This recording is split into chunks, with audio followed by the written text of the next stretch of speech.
Britain first. Dysfunctional, dangerous, and in our communities. June 2022. Britain first, dysfunctional, dangerous and in our communities. To Hope Not Hate, June 2022. Contents. Executive Summary 4. Introduction 6. The Leadership 11. Paul Golding 11. Ashley Simon 13. Timothy Burton 14. Anti-migrant activism 15. A History of Grifting, Britain. First fundraising 17. Stealing from the elderly 21. In their own words 22. Britain First and Northern Ireland 24. Jada Franson and the British Freedom Party 28. Britain First Defence 29. Regional Branches 31. Rogues Gallery 36. Putin's British Mouthpiece 43. Contributors. Matthew Collins, Gregory Davis, Patrick Hermanson, Safiya Khan Ruff, David Lawrence, Joe Mulal. Britain First, Dysfunctional, Dangerous and in Our Communities. Hope Not Hate, June 2022. 3. Executive Summary.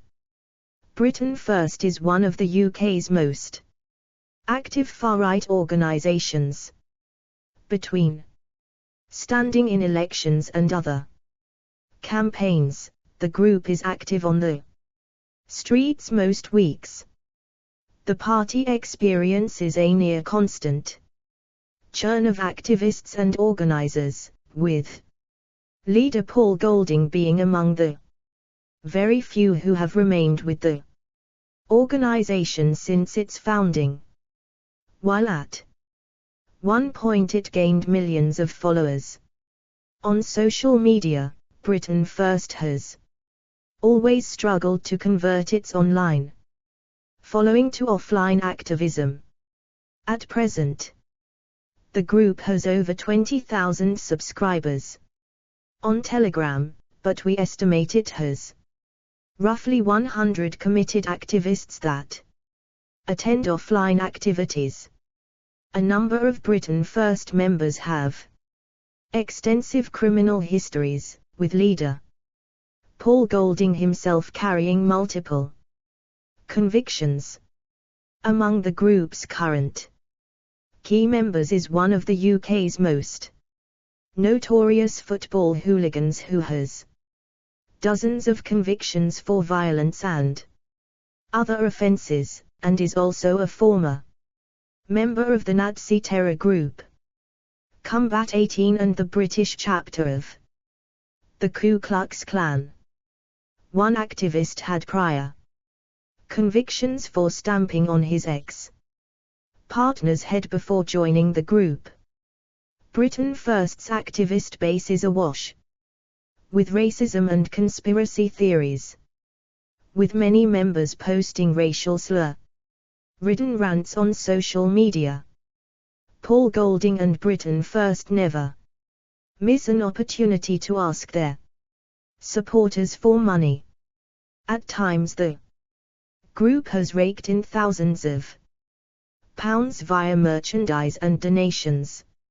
Recently Britain First has used the money to acquire 3 minivans, an HQ in Manchester and a training gym in the South East, making it one of the best equipped far-right groups in the UK.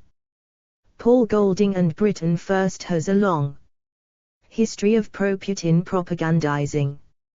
Golding has visited Russia at least 3 times, said he is a great admirer of President Vladimir Putin, denied Russian involvement in the Salisbury poisonings, defended state persecution of Russian opposition figure Alexei Navalny, praised Putin and Assad for their actions in Syria and said, "I think Crimea and the Donbas should be part of Russia." Britain First members regularly harass asylum seekers and personnel in migrant accommodations. According to Hope Not Hate analysis, the group accounted for 41% of the recorded anti-migrant accommodation visits since the start of 2021 and has posted 79 anti-migrant accommodation videos on their website. Britain First has long been active in Northern Ireland and seeks to portray itself as close to paramilitary loyalist groups, but it has largely been shunned by the movement and its struggles to retain members. Its small activist base in Northern Ireland does, however, contain individuals with violent pasts. Multiple members have been let into the group despite convictions relating to terrorism and extreme domestic abuse. Britain First, dysfunctional, dangerous and in our communities. For Hope Not Hate, June 2022. Paul Golding was convicted under terrorism law in 2020 after refusing police access to his phone on his return from Moscow. Other individuals linked to Britain First have even more serious terrorism convictions.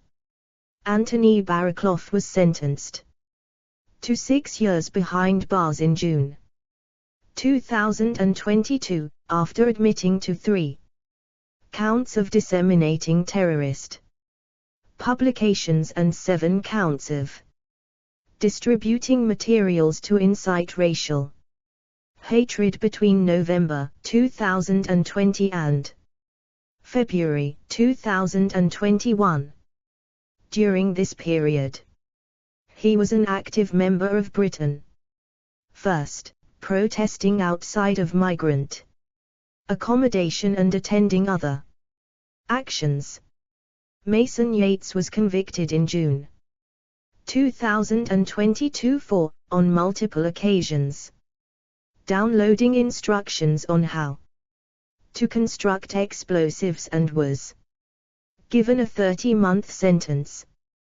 Yates has attended protests against hotels housing migrants with Britain First.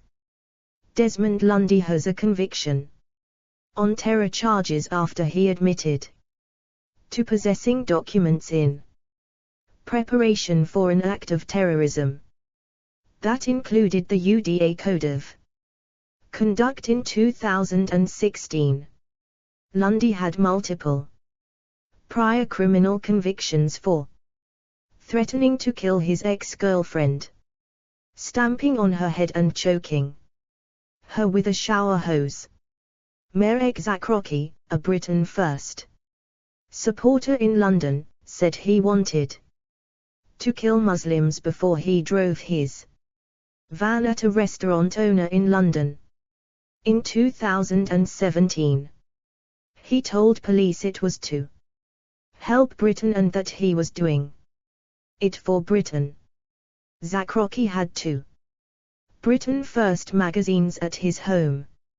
Darren Osborne was jailed for life for killing 1 and hurting 12 others after he drove his van into a crowd gathering outside of a mosque in Finsbury Park in London in 2017. Osborne had regularly read material from Britain First. Britain First leader Paul Golding poses in front of a banner. Andy Brown stands on the left. Britain First, dysfunctional, dangerous and in our communities. Hope Not Hate, June 2022 5. In May 2011, some 40,000 current and former British National Party, BNP, members, supporters and donors received an unsolicited email from a new group calling itself Britain First. A further 5,000 people received a glossy Mail shot introducing the new group and its chairman, Paul Golding. Formed by Jim Dowson and led by Golding, both formerly of the BNP, the group began its confrontational political activities by promoting actions designed to intimidate and ignite violent responses from Muslim communities, while always struggling to get more than a few dozen people on the streets. Britain First rose to become one of the best-known far-right groups in the UK, in large part due to its success on social media. At its peak, the group's Facebook page had over 1.9 million likes, and in November 2017, President Trump retweeted 3 anti-Muslim videos posted by then Deputy Leader Jada Franson. However, since then Britain First has been deplatformed by Facebook and Twitter, hugely reducing the group's reach, leaving it to rely on smaller platforms such as Telegram, on which it has only managed to amass a little over 20,000 followers. For many people in the UK, Britain First will forever be linked to the tragic assassination of Labour MP Jo Cox by far-right extremist Thomas Mair in June 2016. Despite having no apparent connection to the group, he reportedly shouted the words "Britain First" during his attack. This placed the organization under the microscope and indelibly linked it with far-right violence in the minds of the British public. Introduction: Andrew Edge, Ashley Simon, and Jeff Miles. Britain First, dysfunctional, dangerous, and in our communities. 6 Hope Not Hate, June 2022. In the summer of 2017, a Polish-born Britain First supporter called Mayor Zakroki drove his van at the owner of a restaurant in North London. He told police at the scene, "I'm going to kill a Muslim, I'm doing this for Britain," and when they later searched his home they found 2 Britain First magazines. Darren Osborne, the terrorist who killed one after he drove a van into pedestrians near Finsbury Park Mosque in 2017, had also consumed Britain First content. Mark Rowley, former Assistant Commissioner of the Metropolitan Police, said of Osborne, he had grown to hate Muslims largely due his consumption of large amounts of online far-right material, including, as evidenced at court, statements from former EDL leader Tommy Robinson, Britain First and others. Britain First has had a resurgence in recent years, and whilst it remains beset by numerous issues, it currently stands as one of the most active and best organized far-right groups in the country. Politics. Since forming over a decade ago, Golding has regularly changed the style and focus of Britain First in the hope of finding a winning formula that, so far, remains elusive. In its early years, Britain First sought to differentiate itself from other anti-Muslim street protest groups active at the time, such as the English Defence League, EDL, by adopting the trappings of a paramilitary organization, such as pseudo-military titles, uniforms and armored vehicles, drawing influence from such organizations in Northern Ireland, where Britain First was formed.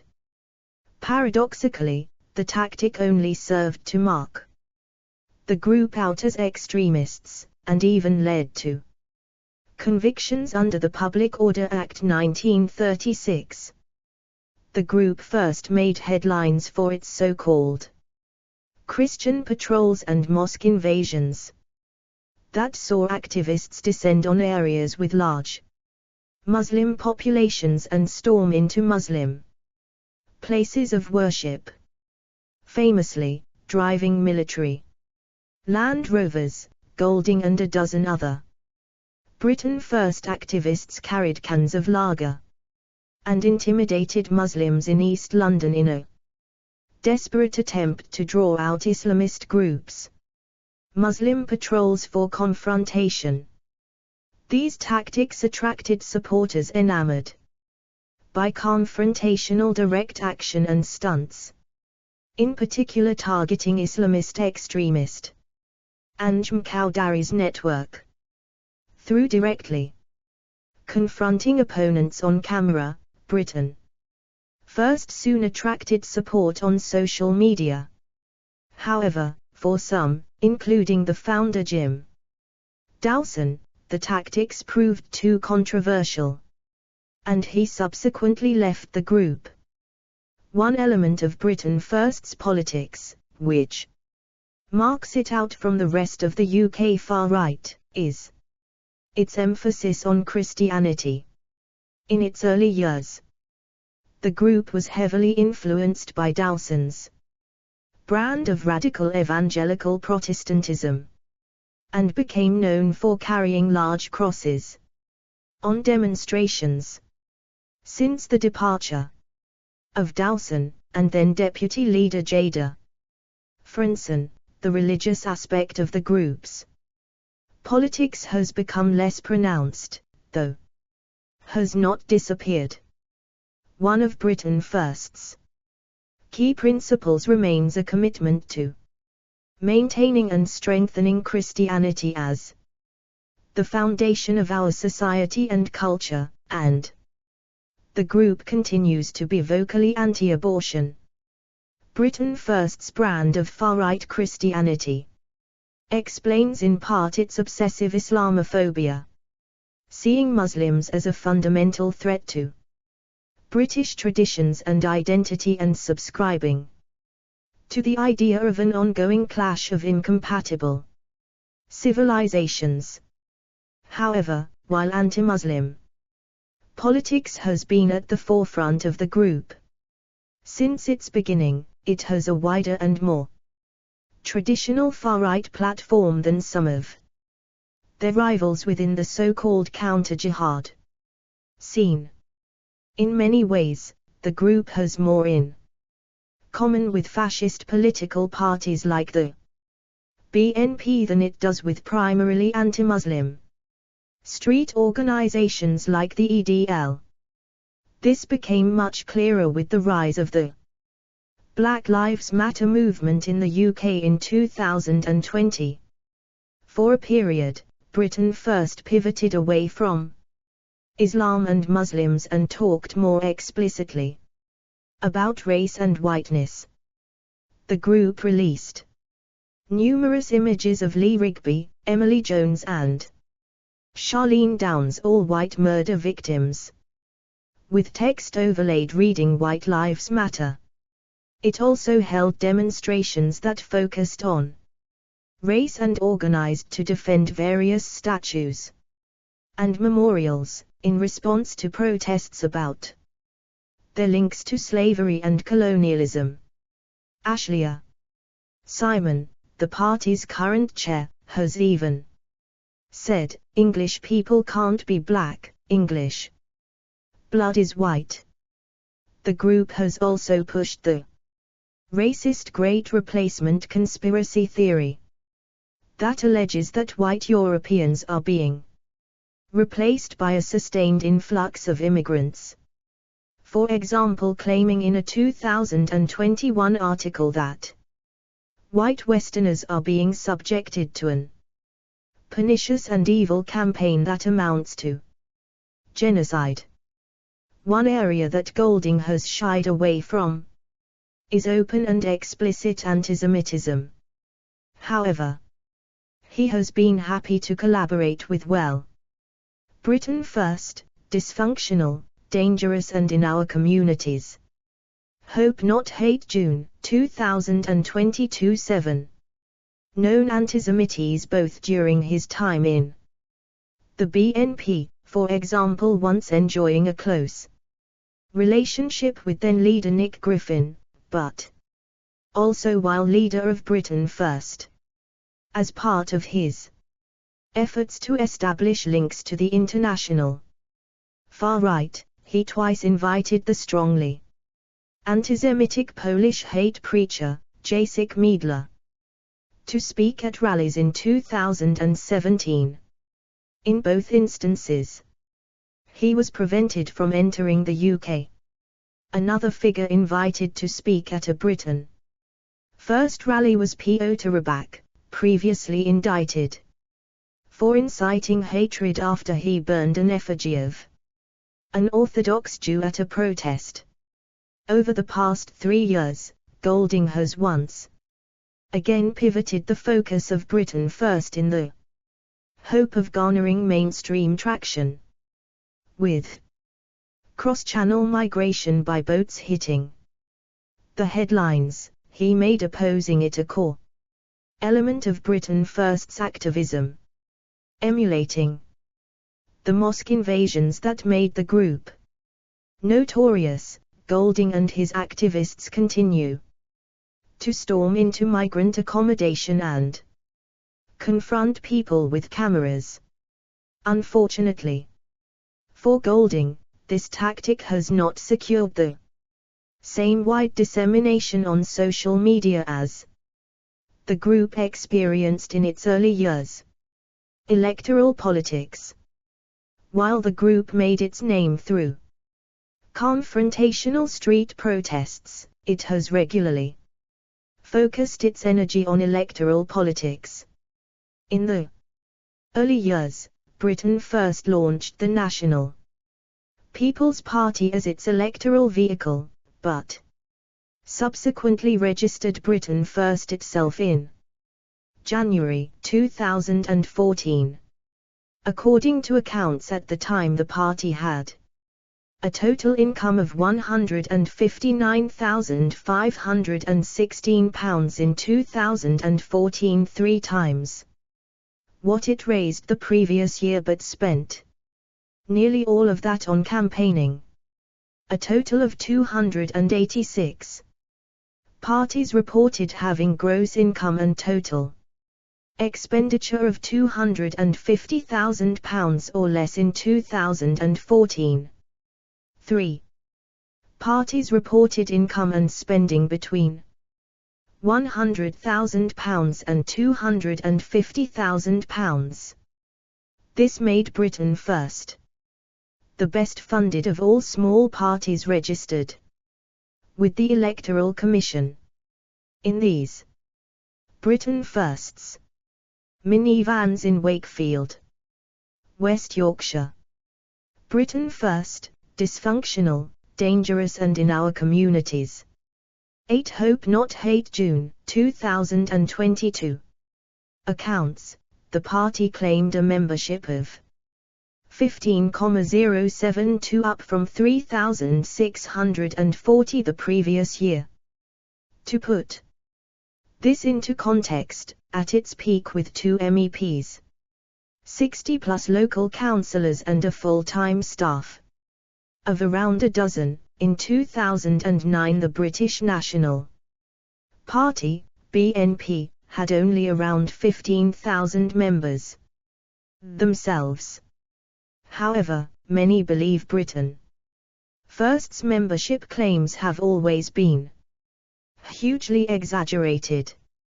At the 2014 European elections, the group registered the phrase "Remember Lee Rigby" so that it appeared on the ballot paper, though the move backfired after it was widely criticized for exploiting the murder. Britain First's next electoral outing came in November of that year, when then Deputy Leader Jada Franson ran in the Rochester and Stroud by-election. The group hit the headlines again when the Royal Mail refused to deliver her leaflet, believing it to be illegal. Franson received just 56 votes, another embarrassing electoral performance.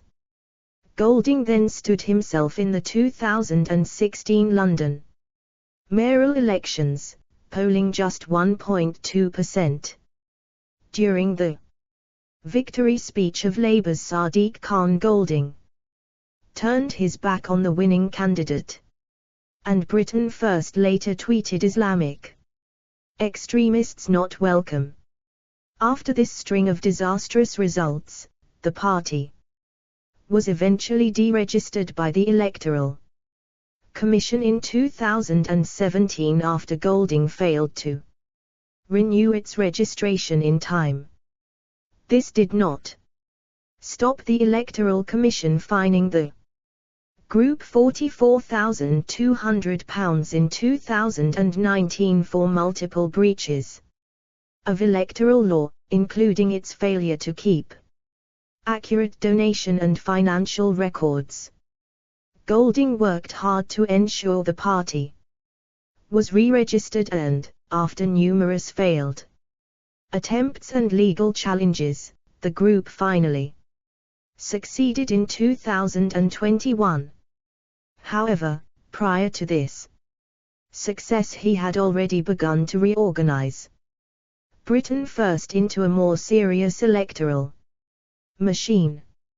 In early 2019, the group restructured into more formal regional branches and refocused on local politics, more closely emulating the old BNP. Golding hoped this would revive the group's fortunes, with a March 2019 article claiming such a network, comprising scores, then hundreds, of active connected branches, will make Britain First unstoppable.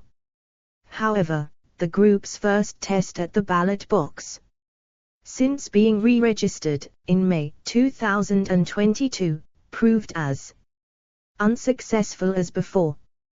Britain First stood just 3 candidates, who were variously exposed by Hope Not Hate for antisemitism, conspiracy theorizing and past membership of fascist groups. All 3 performed poorly, despite an organized and active campaign. Britain First's dreadful results have not stopped the group from persevering with electoral politics, however, and at the time of writing, Ashley Simon is standing at the upcoming Wakefield by-election. Convictions and crimes. One contributing factor to Britain First's failure to grow significantly or garner success at the ballot box is its public image as incompetent extremists. Over the last decade, leading figures have been dogged by legal issues, criminal trials, periods in prison and bitter internal disputes. For example, in August 2016, Golding and then Deputy Leader Jada Franson were banned from entering Luton and, later, all mosques and Islamic centres in England and Wales. In November 2016, Franson was convicted and fined by a court in Luton for abusing a Muslim woman, and also fined for wearing a political uniform. On the same day, Golding was charged with having entered premises in Wales against a court order instructing him not to do so. After breaking the court order, Golding, Jim Dawson and Jada Franson. Britain First, dysfunctional, dangerous and in our communities. Hope Not Hate, June 2022. 9. Was sentenced to 8 weeks in prison in December 2016 and on his release published a video in which he stated, "I can promise you, from the very depths of my being, you will all meet your miserable ends at the hands of the Britain First movement. Every last one of you.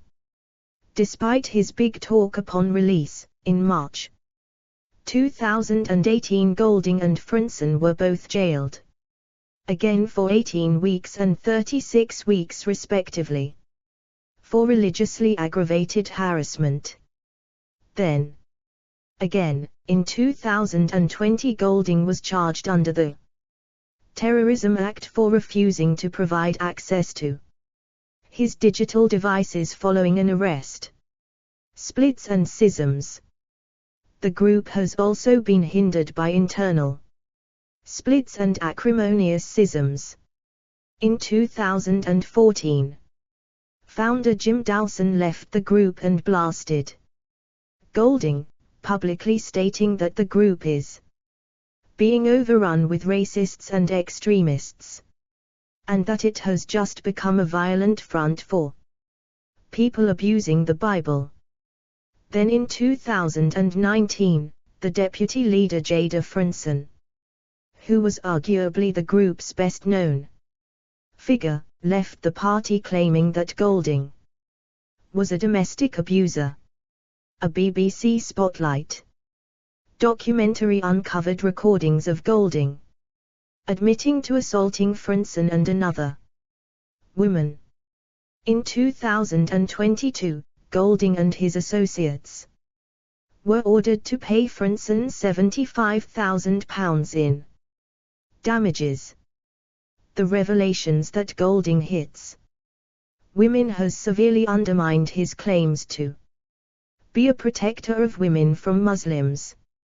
Despite internal issues and a disastrous record at the ballot box, Britain First remains one of the most active far-right groups in the UK, undertaking weekly activities, such as leafleting, recruitment drives, banner drops, hotel visits and other stunts.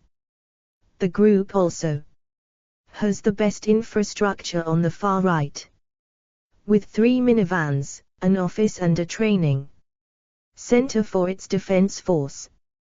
The group demands a lot of its activists and as a result has a very high turnover, with people often quickly dropping out.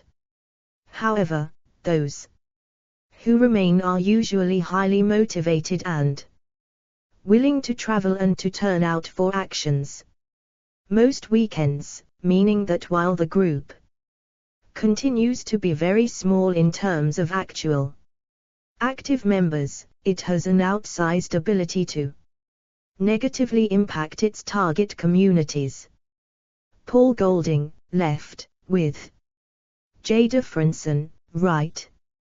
Britain First, dysfunctional, dangerous and in our communities. 10 Hope Not Hate, June 2022. Paul Golding.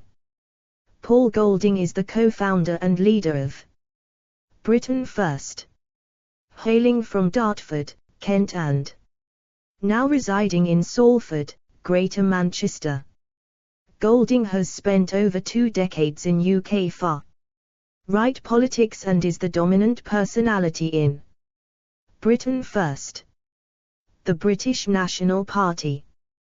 Golding first emerged into prominence in 1999 as a teenage member of the fascist British National Party, BNP, and was quickly appointed editor of the youth publication Excalibur.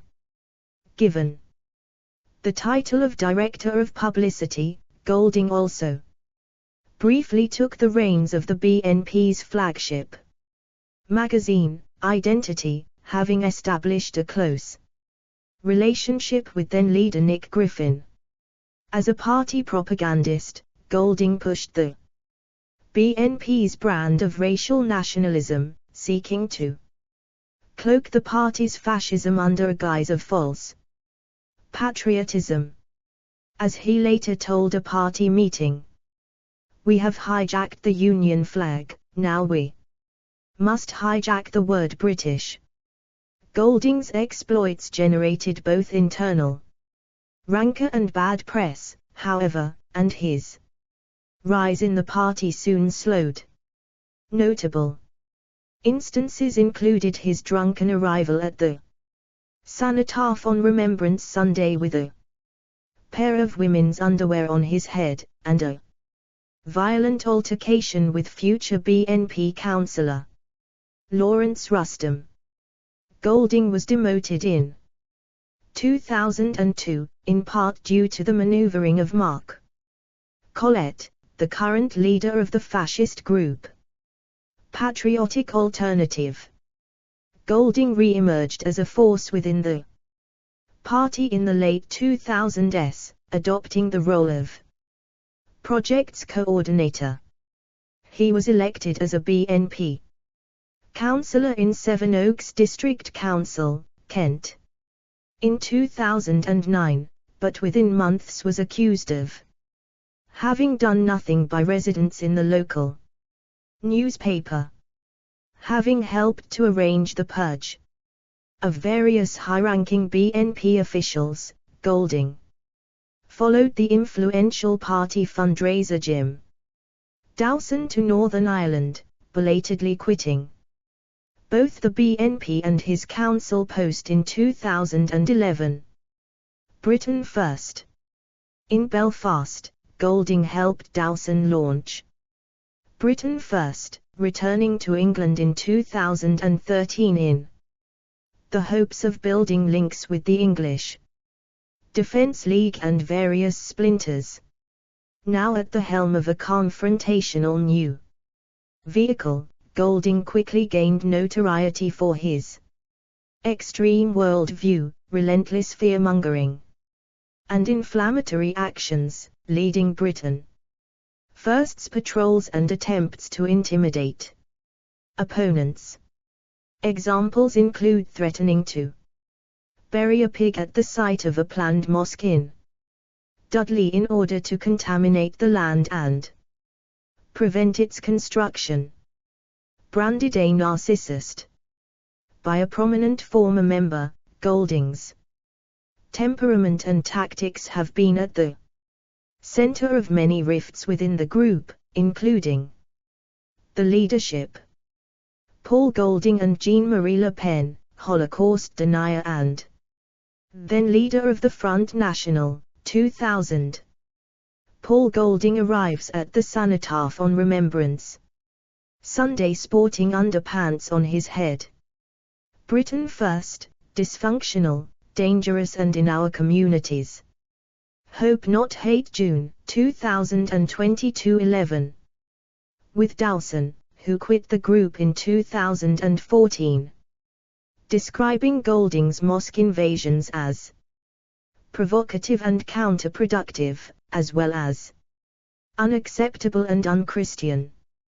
Golding, who for a time was in a relationship with the now former deputy leader Jada Franson, was recorded in December 2015, admitting to having violently attacked her, as well as another woman. Franson told the BBC in 2019 that the abuse went on for 5 years and didn't take long to start after she joined Britain First in 2014. She said, "There were incidents that could have gone so badly wrong. I could have ended up really hurt or worse. I guess that is where the fear came in because I thought I am going to end up dead." Golding stood in the 2014 European elections in Wales, with he and Britain First's 3 other candidates receiving 0.9% of the vote.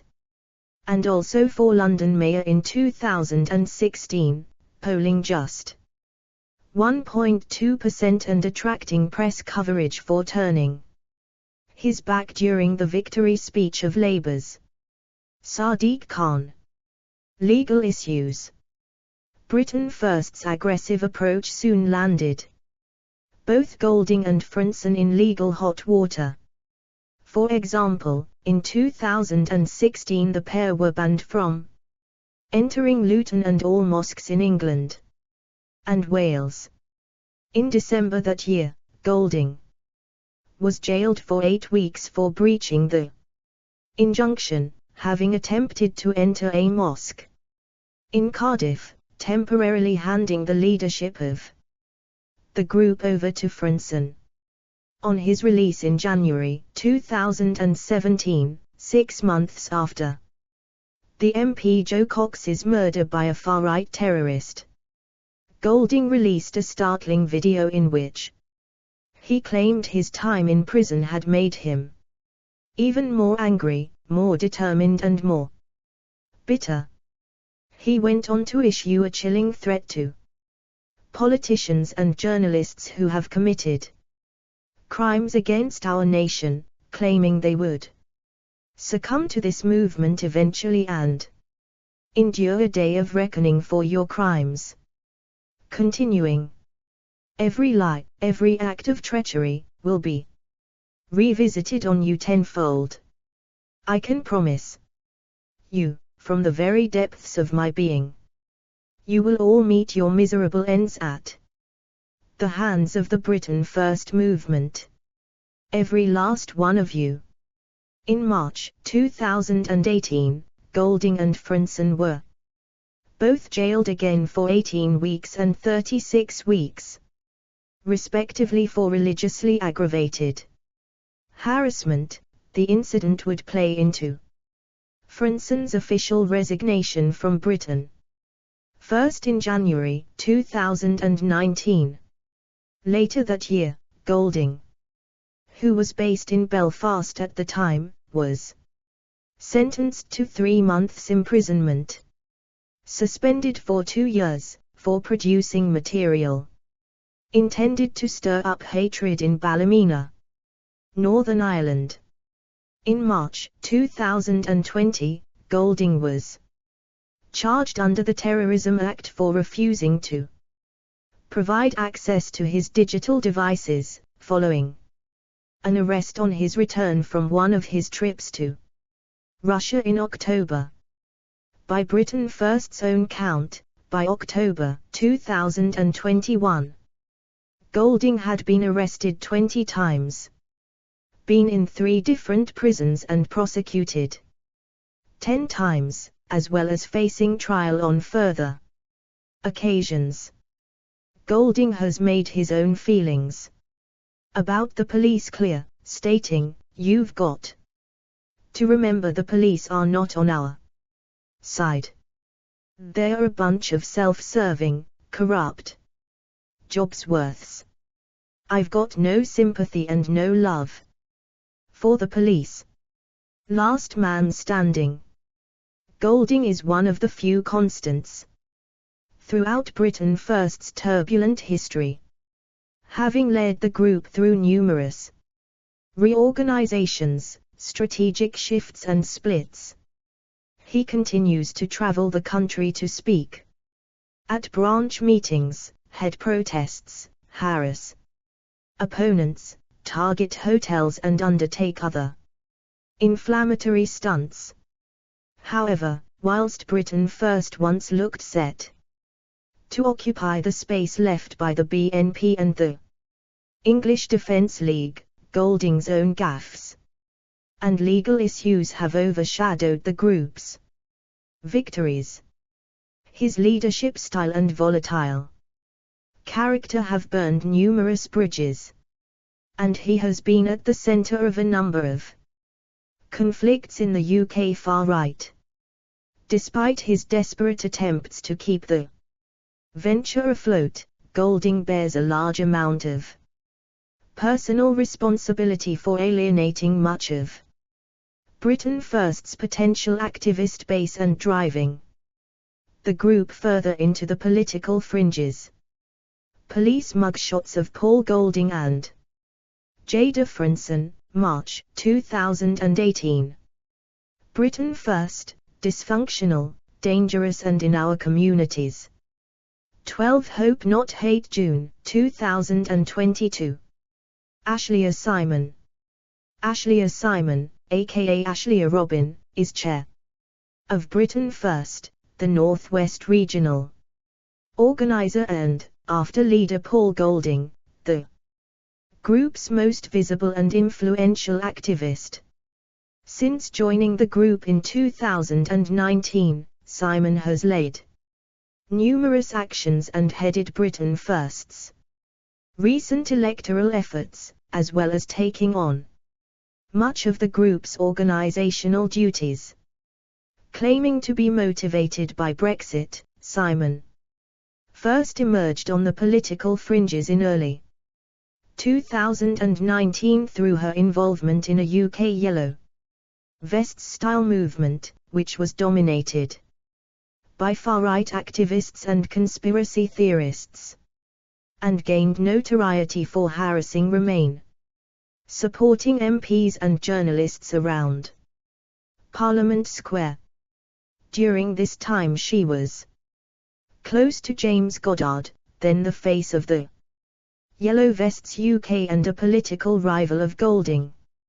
Simon also wrote for the far-right clickbait site Politicalite under the name The Great Unsaid.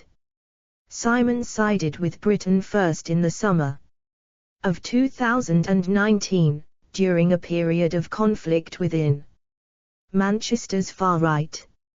In step with her new organization, she became increasingly extreme and conspiratorial, for example, writing in October 2019 that the Great Replacement is real and deadly for the white Brit, referring to the bunk far-right theory that white Europeans are being replaced by a sustained influx of immigrants. Simon wrote the following year that white people are being erased. Defend your people and your homelands before you become a hated minority, she also claimed. In 2020 that English people can't be black. English blood is white. Ashley Simon at a Yellow Vests UK event. Britain First, dysfunctional, dangerous and in our communities. Hope Not Hate June 2022 13. Simon has led Britain First activists to harass asylum seekers in their temporary accommodation, banging on hotel rooms and filming those living there. In 2021, she was tricked into leading activists to protest hotels where no asylum seekers were being housed, after being supplied a bogus list by members of the public. As explored elsewhere in this report, the group has links to Russia, and Simon herself traveled to the country with Golding for a political visit in October 2019. Simon was one of Britain First's 3 candidates in the 2022 local elections, standing in her home ward of Walkden North, Salford. After a sustained campaign in the ward, which was the party's key target, Simon placed second with 508 votes, 21.6%, beating the Conservative candidate but losing handily to Labour's 51%. At time of writing, Simon is set to represent Britain First in the Wakefield by-election, taking place on the 23rd of June. Timothy Burton. Timothy Burton, based in Sutton Coldfield, Birmingham, is Britain First's West Midlands regional organizer and has held numerous leadership roles at the organization, including chairman, treasurer and campaigns officer. Having spent a career in the oil and IT industries, Burton started an anti-Muslim blog and social media accounts in the wake of the 11th of September attacks. Taking a conspiratorial view of Islam, Burton has described the religion as a genocidal totalitarian death cult, and Muslims as aggressive parasitic invaders, and became a supporter of the English Defense League, EDL, speaking at an EDL rally. In May 2015, Burton joined the tiny anti-Muslim group Liberty GB in 2013, presenting the group's radio show and interviewing leading figures in the international counter-jihad scene, such as Robert Spencer. He also wrote racist rants for the Liberty GB blog, for example claiming that Islam has been allowed to expand unchecked and unrestrained, and through a program of aggressive and irresponsible breeding is now on course for swamping and overwhelming the native population through sheer force of numbers within 2 generations. Something that our native population never wanted and never voted for. Burton represented Liberty GB in Birmingham, Ladywood in the 2015 general election, receiving a paltry 0.6%. In April 2017, Burton was sentenced to 12 weeks for the religiously aggravated harassment of Faiz Mughal OBE of Tel Mama, an anti-hate organization that counters Islamophobia, after a 4-year harassment campaign against him. The judge described Burton's campaign as premeditated. It was determined, it was deeply unpleasant, and it was part of a campaign by you and your associates to tar all Muslims as Islamists, claiming that Burton was seemingly incapable of distinguishing between Muslims and violent Islamists. Burton subsequently left Liberty GB and found a home in Britain first, quickly rising to a leadership position. Burton accompanied Paul Golding and Ashley Simon to Russia in 2019, in order to aid their promotion of Britain first to our Russian friends. Burton also accompanied the pair to the Belgian Parliament the same year. In December 2019, Britain First claimed that Burton had been accepted into the Conservative Party, as the group encouraged its activists to join to make Boris Johnson's leadership more secure. The group was subsequently condemned by the Tories. Burton, who is an Aikido practitioner, has also delivered training to the Britain First Defence Group. Timothy Burton addressing an EDL demonstration in May 2015. Britain First, dysfunctional, dangerous and in our communities. 14 Hope Not Hate June 2022. This year, a record number of migrants will attempt to cross the English Channel to get to the UK. According to Border Force Union officials, this could reach 60,000, more than double last year's figure.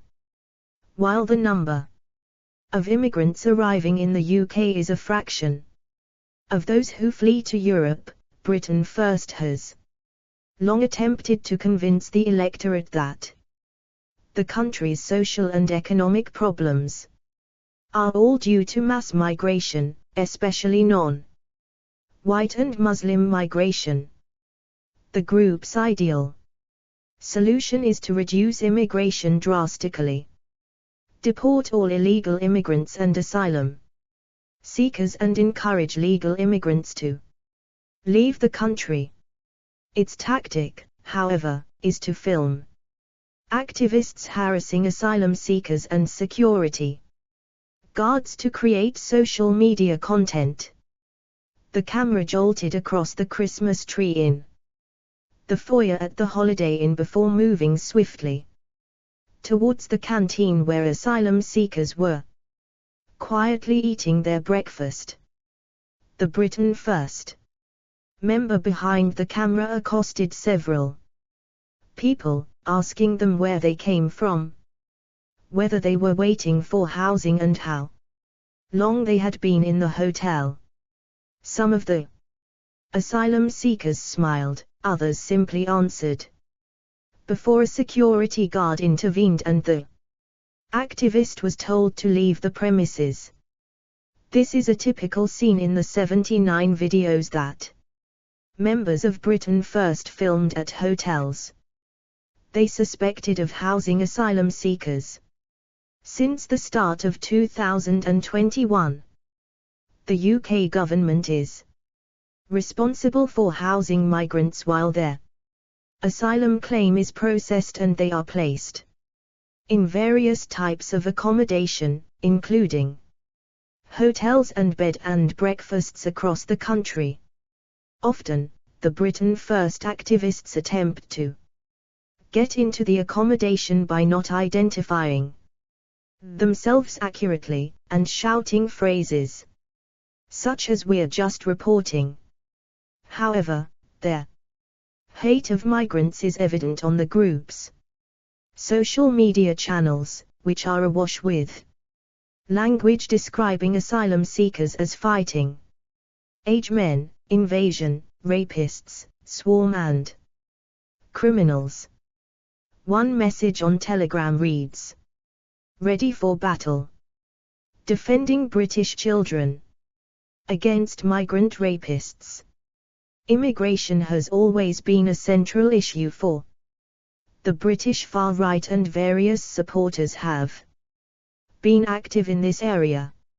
According to official statistics, there are currently up to 16,000 asylum seekers in temporary accommodation, including hotels, hostels and disused military barracks across the UK while they await longer term housing. Britain First messaging focuses on painting asylum seekers as potential terrorists or sexual predators. The group uses Islamophobic narratives about a Muslim takeover of Europe, and regularly refers to the Great Replacement, a white nationalist conspiracy theory that states the ethnic white population is being demographically and culturally replaced with non-white and specifically Arab and sub-Saharan Muslim populations through mass migration and demographic changes. Britain First supporters have held multiple demonstrations in front of migrant hotels, including several at the Britannia Hotel in Standish near Wigan. However, most of their hotel videos are a smaller group of Britain First members entering the migrant accommodation without permission and harassing the personnel. Anti-migrant activism. Britain First, dysfunctional, dangerous and in our communities. Hope Not Hate, June 2022 15. The videos are posted on its website and Telegram channel under the title Britain First Exposes, featuring orchestral film music as background.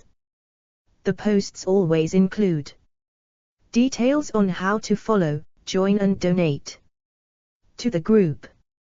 On Telegram, these videos are some of the most viewed posts on the Britain First channel, regularly accruing 15,000 to 25,000 views. Other posts usually garner a few hundred to 1,000 views. Britain First leader Paul Golding, Chair Ashley Simon and regional organizer Jeff Miles are some of the regular figures leading this harassment campaign. Britain First accounted for 41% of the recorded anti-migrant visits since the start of 2021. The group carried out 54 of the 125 anti-migrant hotel visits recorded in 2021, and 25 of the 69 visits from January to June 2022. The level of harassment at migrant accommodations varied depending on the anti-migrant activist and how the hotel staff handled the confrontation. A Britain First activist was arrested, and later convicted of assaulting a security guard at a hotel housing asylum seekers after an altercation in 2020. A retrial was ordered this year at the Fairfield York Manor Hotel in April 2021. Simon and a gaggle of activists entered the hotel, shouting phrases like "Are you pleased with your job? You disgusting white liberals." Hotel staff are routinely branded traitors by Britain First members, both online and in person, for protecting asylum seekers. Dover remains one of the key areas for migrant arrivals from across the Channel, often arriving in small unsafe dinghies or rescued by the Royal National Lifeboat Institution. Dover is therefore one of the most popular destinations for anti-migrant activists. For several in the far right, filming the arrivals of migrants makes up the bulk of their online content. Golding and Simons have both produced video content from visiting Dover, which is then shared widely on various messaging boards, accompanied by hundreds of angry and racist comments. The issue of cross-channel migration will likely continue to garner headlines and cause debate and discussion as crossings increase, due to the boost in views that hotel harassment videos give to anti-migrant activists, and the level of public information available on where asylum seekers are residing. This harassment is likely to go up in 2022. Britain First protest in front of migrant accommodation. Paul Golding in front of migrant accommodation.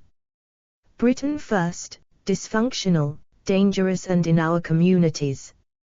16 Hope Not Hate, June 2022. Paul Golding and Britain First never miss an opportunity to ask their supporters for money.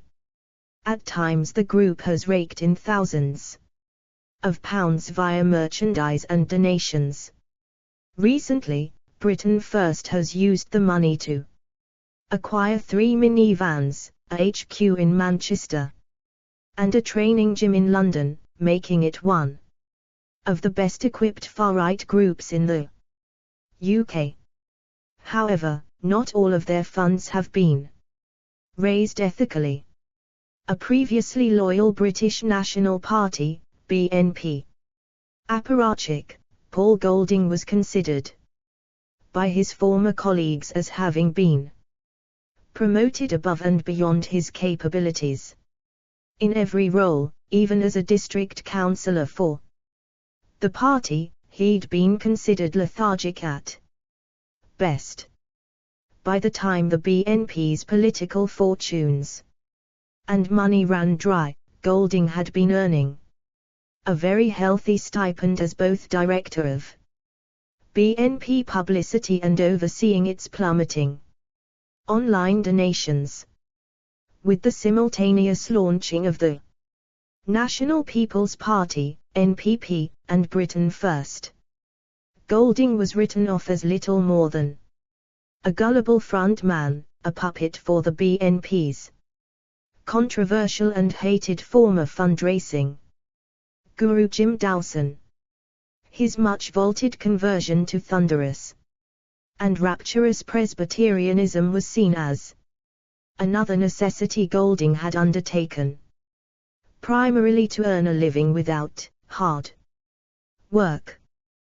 But after a year in Northern Ireland, embedded with Dawson's family, businesses, and religion had a profound effect on Golding. He was tutored in the financial benefits of proselytizing end-of-the-world scenarios, the deathly panic of impending doom and personal and political financial distress to those susceptible to keep coughing up small and regular donations. A founding member of the Protestant coalition, which brought thousands of angry loyalists into conflict with Belfast City Council, Golding saw firsthand the emotions a few flags and angst could raise. Here's some of the ways Britain First have raised money over the years. Merchandise. Thanks to Dowson, Facebook became a veritable cash cow that would make Britain first among the most popular political parties on social media. Through that medium, Britain First would sell thousands upon thousands of T-shirts, pin badges and mugs. In 2015, the Daily Express exposed Britain First's Patriot store for claiming it sold best of British clothing. The clothing, sold by the Patriot store website in a section dedicated to the far-right group, also used the image of the Royal Crown without permission. Shoppers who bought hoodies, fleeces, sweatshirts and polo shirts with slogans fundraising Guru Jim Dowson. A history of grifting. Britain First fundraising. Britain First, dysfunctional, dangerous and in our communities. Hope Not Hate, June 2022 17. Like Taliban Hunting Club were told. The products were UK made. The Advertising Standards Authority also ruled the website had not been granted permission to advertise images of the Royal Crown. It added that consumers would consider the Let's Buy British wording on the website to mean the cloths marked Britain First had been manufactured in the UK. Fake soldiers. In April 2014, police in the Essex seaside town of Southend responded to complaints from concerned locals and ex-service personnel. 2 police officers and a street ranger spoke to people who visited the stall run by Britain First, which asked people to sign a petition calling for better conditions for armed forces and to donate £3. The police spokesman added, "We would advise anyone who has been asked to donate money to charity or sign the petition to ensure they are fully aware of the organization's aims." Britain First had sent men in paramilitary garb to pose as soldiers or ex-soldiers to blur a line between their own fascist beliefs and the charitable activities and fundraising by charitable organizations such as Help for Heroes and the Royal British Legion. Golding's mentor, Dowson, using the name John Wilson, defended the group's actions by claiming they were not doing anything illegal and were, in fact, doing this all over the country.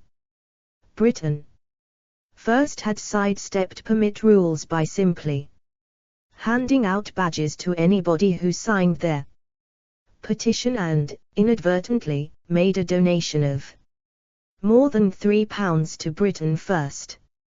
Emergency, legal and everyday appeals. To be signed up to Britain First's email list is to be slowly tortured for money by hysterical appeals. Britain First's emails are a constant emergency appeal to keep Golding and Britain First in a lifestyle that is neither earned or deserved. In 2018, the party's chief of staff quit the party, citing the party was rotten to the core, with sleaze and depravity, after the Electoral Commission published its Shameful findings into Britain First's fraudulent accounting and conduct. Britain First made no mention of the findings that we can find. Instead, having waited only a few months, Britain First told its supporters it was suing the Electoral Commission's socialist pigs because it was a gaggle of politically correct leftist remainers out to obstruct our party from standing in elections.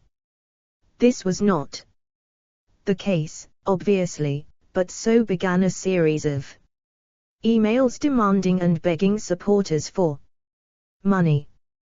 No totals were given for how much the party raised from 20 plus begging and dubious emails claiming they were taking the Commission to the High Court. The last email on the subject from the party to its supporters was on the 26th of June, 2021, when, on top of his 20-plus previous begging emails on the subject of suing the Electoral Commission, Golding launched a new and final Electoral Commission attack fund.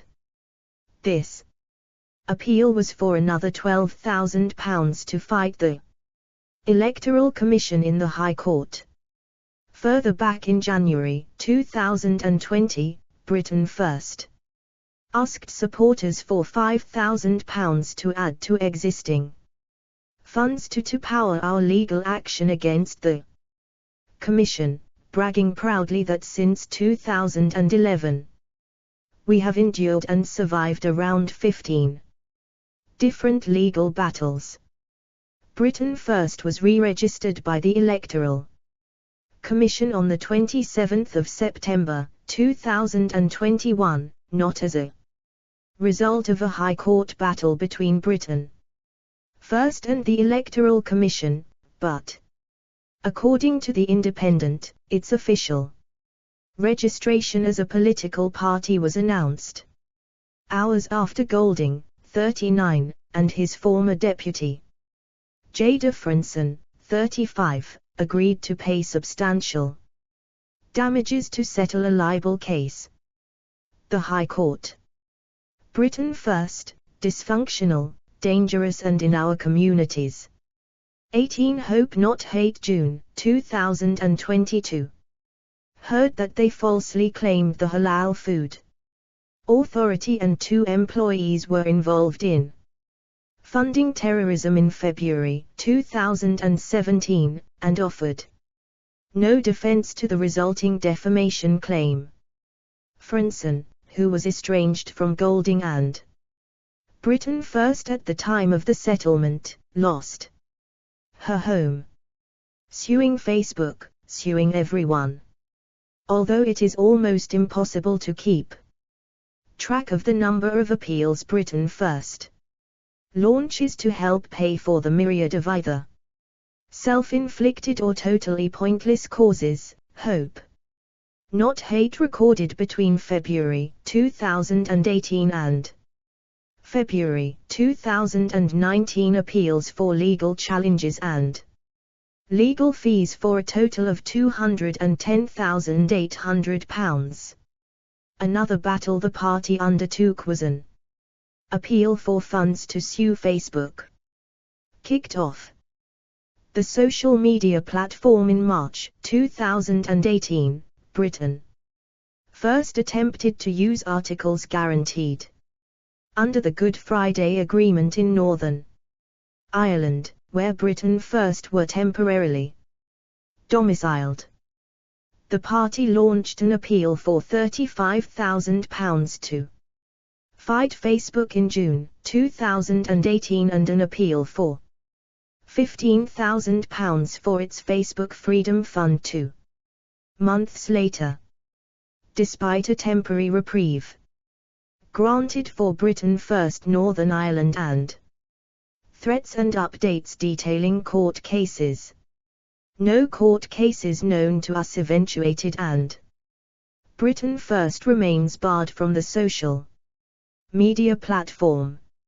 In January 2019, Golding wrote to supporters, suggesting they chip in to also help him take legal action against YouTube. He wrote, "At present, Britain First is engaged in civil legal action against Facebook for political discrimination in Belfast High Court. Once this case is concluded at some point in February or early March, our next legal action will be against YouTube, which is owned by Google. Hope Not Hate is unaware of any legal actions by Britain First against either YouTube or Google." Andrew Edge lifts the lid. During 2020, Britain First's Chief of Staff, Andrew Edge, blew the whistle about fundraising by the group. Edge claimed it was known and accepted policy among the leadership for Britain First to remove monies from unsuspecting people's bank accounts, and that Paul Golding used the endless appeals made by the party to fund a Andrew Edge. Britain First, dysfunctional, dangerous and in our communities. Hope Not Hate, June 2022. 19. Lavish lifestyle for Golding, his family and close friends. He revealed how a 2017 trip around Europe he attended with Golding and Frenson was funded by appeals under the pretext the pair were on the run, before Golding and Frenson feigned smuggling themselves back into the country. Appeals to fund their flight of fantasy paid for 5-star hotels, expensive nights out and even flashy jewelry purchased for Frenson, when hers and Golding's notoriously volatile relationship turned violent. Certainly no angel himself, Edge profited from Britain First's louche lifestyle and found himself central to many of the parties and Golding's interesting accounting. For 3 years Edge lived a cashless lifestyle, complete with housing, meals, alcohol and travel, that is until he found himself lumbered with large debts. Edge claims he had been named as the driver of Golding's vehicle whilst Golding himself committed numerous driving offences.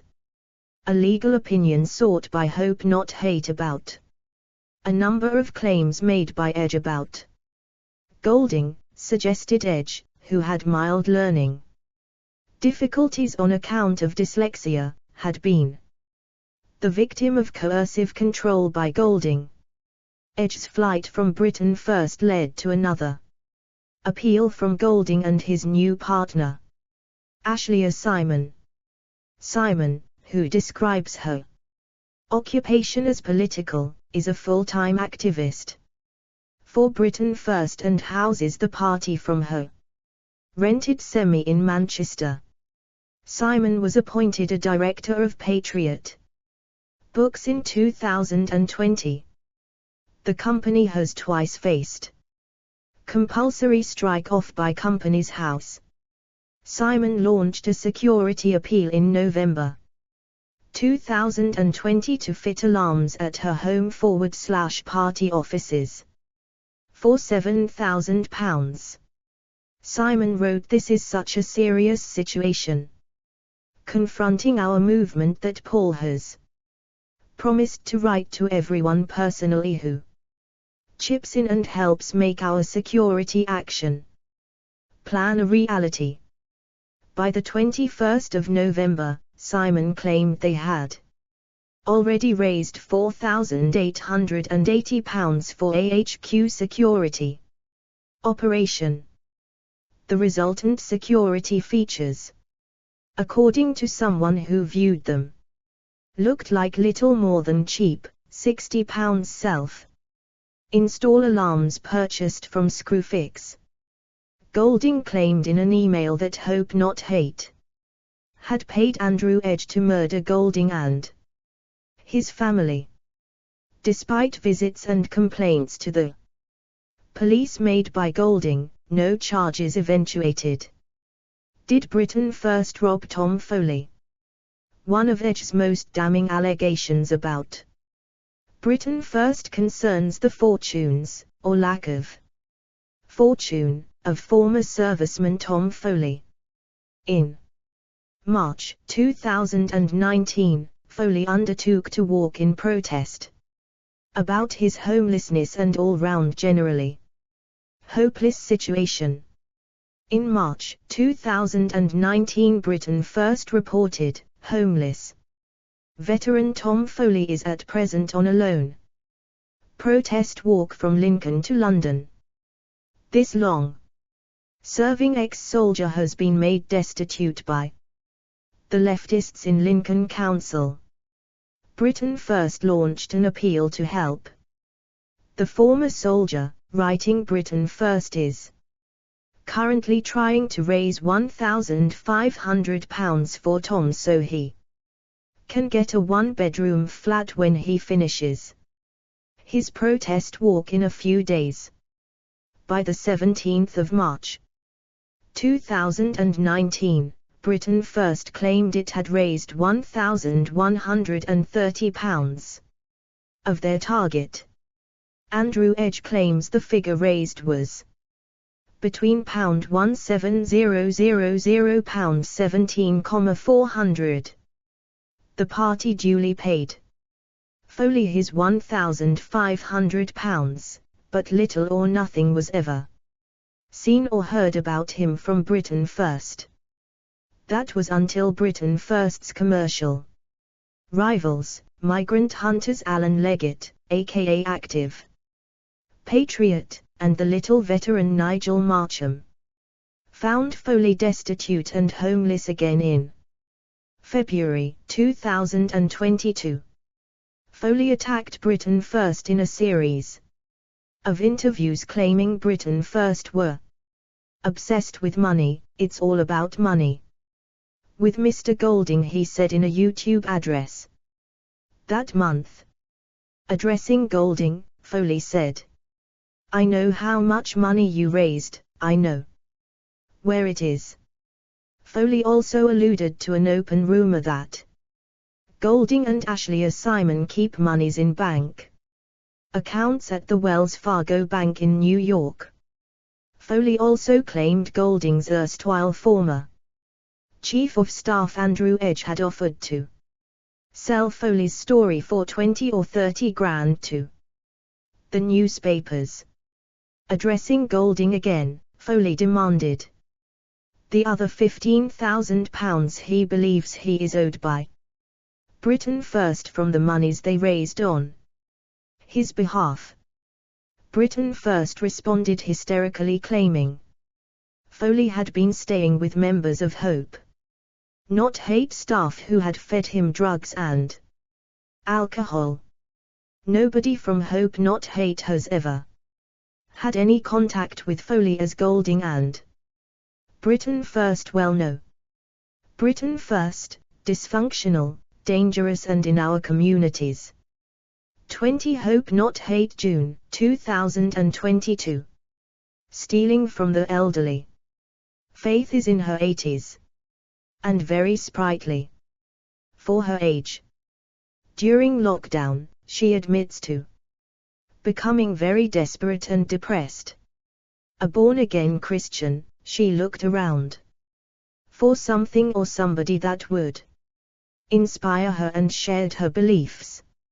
She felt compelled to join Britain First. She felt joining, or supporting the crusading party was her gift to future generations of British people. Most importantly, the Sussex-based great-grandmother wanted to stop young women in the North from being dragged into prostitution. Faith felt Britain First spoke to her fears. In return for £25, which Britain First took for a membership fee, and 2 further small donations, Faith received an envelope full of that was no use to her. She had not realized the party was so extreme. She was further unimpressed when after stressing her state pension was no longer covering her minimal everyday living expenses, she discovered further donations had been taken from her bank account without either her knowledge or consent. Thinking there was an ongoing mix-up, Faith rang and emailed the party a number of times without response. In one desperate email to Britain First she wrote, "My pension is below the poverty limit. Yet you have been taking sums out of my account as set out below. I was wondering just why I was so financially desperate, and then with some help searching the source of the loss, I found this." Faith listed for Britain First the consecutive and random amounts the party had taken from her bank account without her consent and knowledge. In total, Britain First deducted some £305 over a 6-month period, until February 2022 when Faith contacted her bank to stop the payments. Faith isn't the only person to make one-off donations to Britain First and later find the party has deducted further monies. Hope Not Hate is aware of many others, many of whom are low-income pensioners that have fallen victim to Britain First's dubious and fraudulent practices. Most of Britain First's victims are too scared or intimidated to be identified publicly.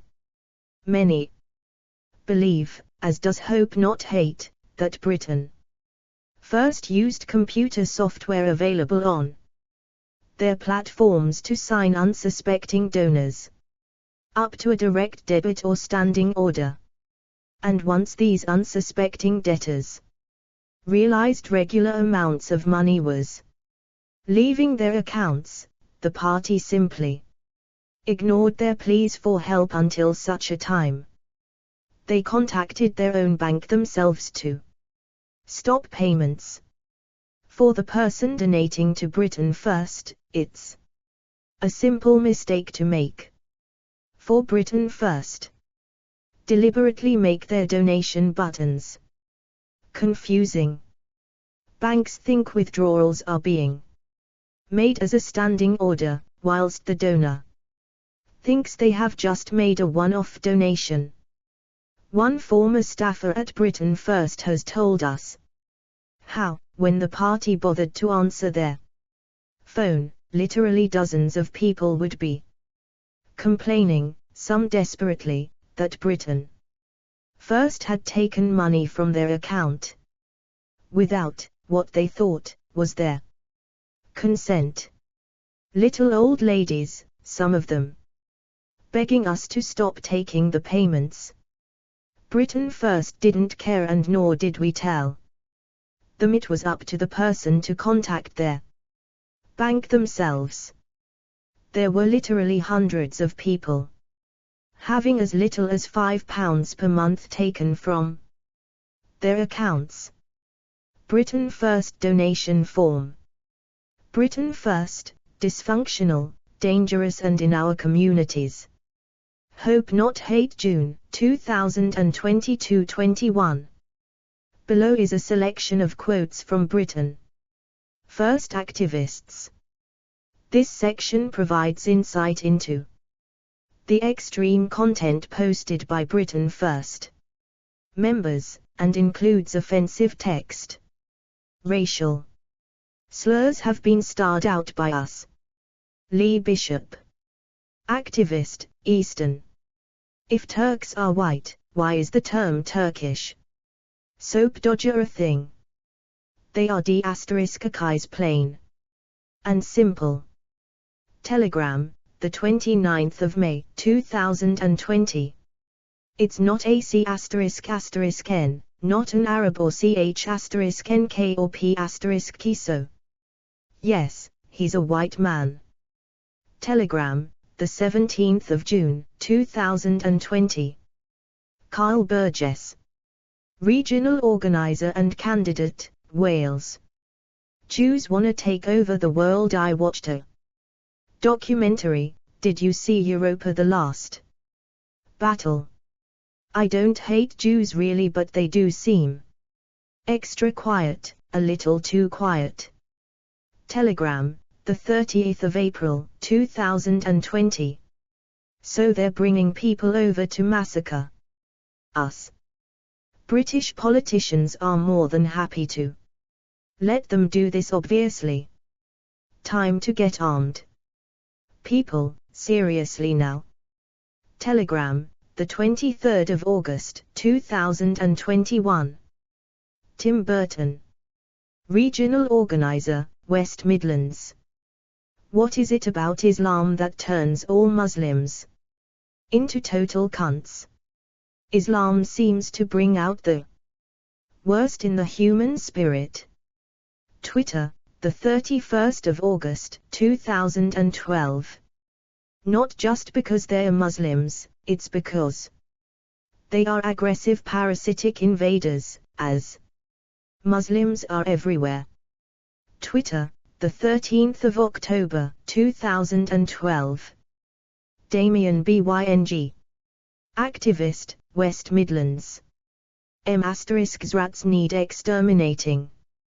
Telegram, the 12th of May, 2021. Thomas Downing, activist, North West. And I'm pushing an **** out my ass whilst I took that pic. Telegram, the 28th of June, 2021.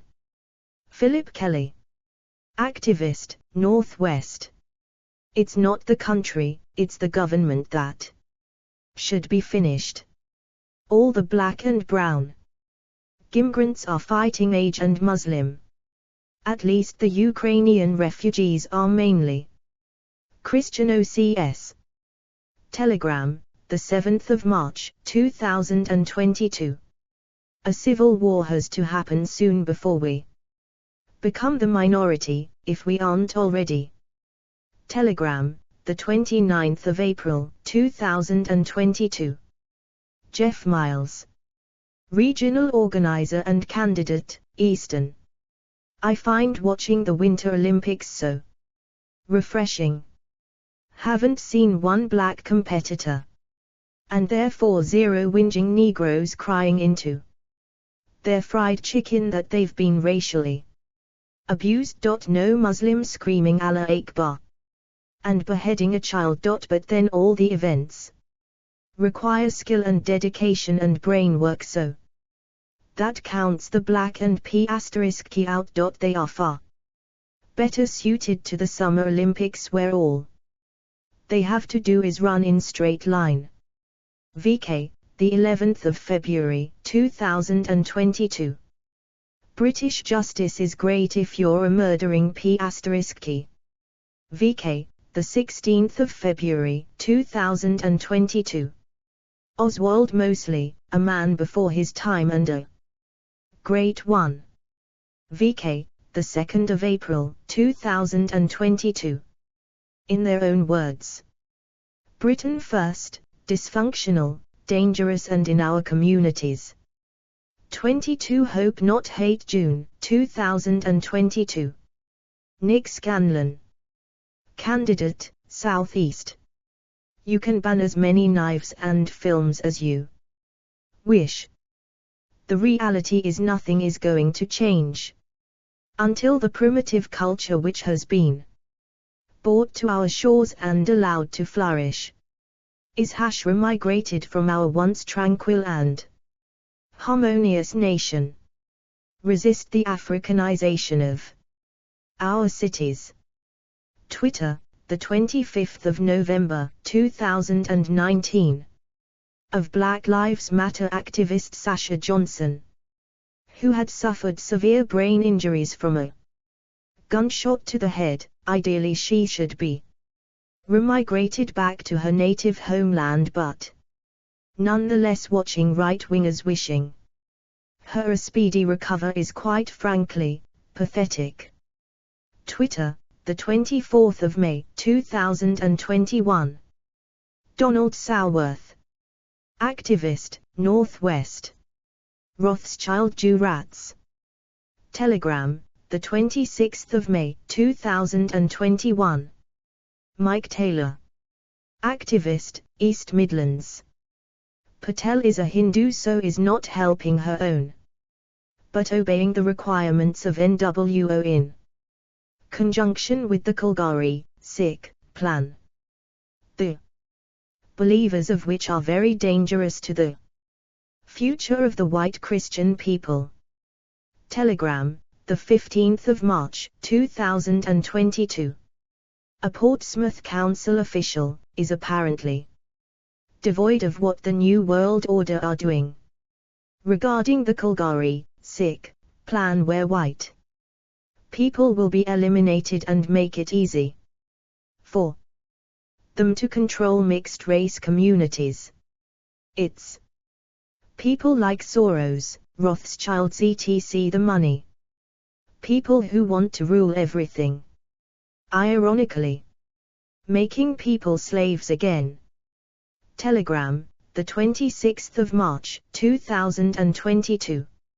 Sean Wilson, activist, Northeast. No place for Islam in the West. The next war will be a religious war.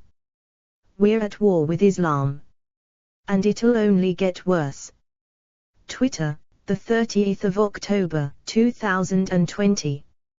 God bless the royal family. May Prince Harry and Meghan Markle hang from lamp posts. Traitors. Twitter, the 8th of March, 2021. Kevin Wright, activist, East Midlands. Hang these filthy rats, fucking Muslims. Telegram, the 24th of June, 2021. Revolution time, get to London, drag these treasonous snakes out and hang. Telegram, the 25th of June, 2021. I pray we have a revolution, I hate our government, hang the lot. Telegram, the 27th of June, 2021. When the revolution starts we are going to come for all these treasonous bastards, hang the lot. Telegram, the 8th of July, 2021. Fuck Islam and fuck these sand monkeys. Telegram, the 4th of September, 2021. Britain first, dysfunctional, dangerous and in our communities. Hope not hate, June, 2022-23. Britain first and Northern Ireland. Britain first, dysfunctional, dangerous and in our communities. 24 Hope not hate, June, 2022. Britain First was founded in Northern Ireland in 2011 by Jim Dawson and Paul Golding, who were both based there at the time. Since then, the organization's activity and activist base in the region has dropped significantly, but Northern Ireland plays an important part in the organization's history and it remains an important part of the country for the group. Part of this relates to what Britain First believes is a strong degree of support for its cause amongst loyalist communities in Northern Ireland. Former Deputy Leader Jada Franson described in an interview in 2019 how coming to Northern Ireland was overwhelming. For a patriot, it is paradise because of the visible presence of Union flags in loyalist areas. However, Britain First has not received the amount of support that it had expected, amassing only a small activist base and achieving only momentary successes. Instead, leaving a trail of conflicts in its wake. As a new organization, it did however find early success in Northern Ireland. Less than a year after the founding of Britain First, the flag protests of 2012 broke out in Belfast after the council voted to limit the number of days the Union flag was to be flown over Belfast City Hall. Loyalist communities, including parts of the paramilitary UVF and UDA, took to the streets and held protests against the decision. For several weeks, this flashpoint was exploited by Britain First, who used it to rally activists to its new organization. Jim Dawson became a regular speaker at the demonstrations and heavily promoted the protests online. Dawson agitated the crowds and, after a gunman targeted police in East Belfast, he showed support for paramilitary violence when he wrote on his Facebook, "Well, if you attack innocent loyalists, our fighting men will respond." Loyalist paramilitaries. Britain First has, like many other far-right groups in the UK, an admiration for loyalist paramilitaries, evident in the organisation's use. Paul Golding with a cutout of Jim Dawson at the flag protests after Dawson was banned from all political and religious marches. Britain First, dysfunctional, dangerous and in our communities. Hope Not Hate, June 2022-25. Of military titles, marches and uniforms. Due to this admiration, mimicking the paramilitary style and being seen to have connections with these groups is important for Golding. Britain First's actual links with paramilitary groups was, however, primarily through Dawson. Dawson had links to paramilitaries in the 80s and 90s, before joining the British National Party, and he brought the connections with him to Britain First. At the flag protests of 2012, Dawson often appeared alongside loyalist activists Jamie Bryson and Willie Fraser, both of whom are alleged to have links to loyalist paramilitaries. All three were charged with organizing illegal protests, of which Dawson, who was represented by Bryson in the courtroom, was found guilty. Golding has targeted loyalist areas and met with loyalist paramilitaries in the hopes of recruiting members, but with limited success. Several loyalist paramilitary factions have distanced themselves from Britain First, in part because of its explicit racism. However, Golding has made a limited number of connections to individuals with paramilitary credentials, and he uses them to give the impression of close ties to loyalist paramilitary groups. Golding and Franson have met and photographed themselves with former UDA brigadier and former National Front member Johnny Adair. Adair was the leader of a battalion within the Ulster Freedom Fighters, a cover name used by the UDA, in the early 1990s. The Royal Ulster Constabulary estimated that his unit killed up to 40 people during his time as leader. He was forced to leave Northern Ireland in 2003 after an internal power struggle. Andy Frayne, currently one of the organization's most active members, also has loyalist credentials and connections to East Belfast UDA. In some cases, Britain First has shown itself to be exceptionally forgiving of criminal and paramilitary pasts and has recruited individuals who have been disgraced by the paramilitary groups. Desmond Lundy from Belfast was arrested during police anti-terror raids in September 2016 targeting the North Belfast UDA. According to the Belfast Telegraph, Lundy admitted to possessing materials in preparation for an act of terrorism and that he was recruited in 2016 into the Belfast UDA to make up numbers after splits had left the group decimated. Lundy also has criminal convictions, which include threatening to kill his ex-girlfriend, stamping on her head, and choking her with a shower hose. Lundy posted pictures of himself in front of Britain First banners as late as September 2020. Conflicts. Today, the most prominent member of Britain First living in Northern Ireland is Sam Cochrane, who runs Britain First Defence and is technically the co-leader of the regional branch, alongside Davy Fisher. Both of these men have strained relationships with loyalist paramilitary groups. Cochrane had prior links with loyalist paramilitaries but was, before joining Britain First, accused by a faction of the UVF of being an informant.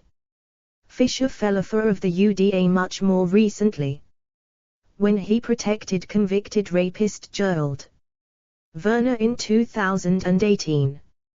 Verner was jailed for 7 years after a violent rape, kidnapping and assault and threatening to kill a 20-year-old woman.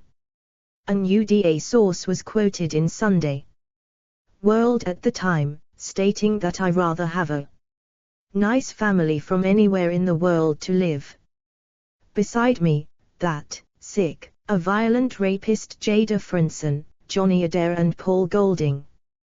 Desmond Lundy. Britain First, dysfunctional, dangerous and in our communities. 26 Hope Not Hate June 2022. Conflicts are not just limited to paramilitary organizations.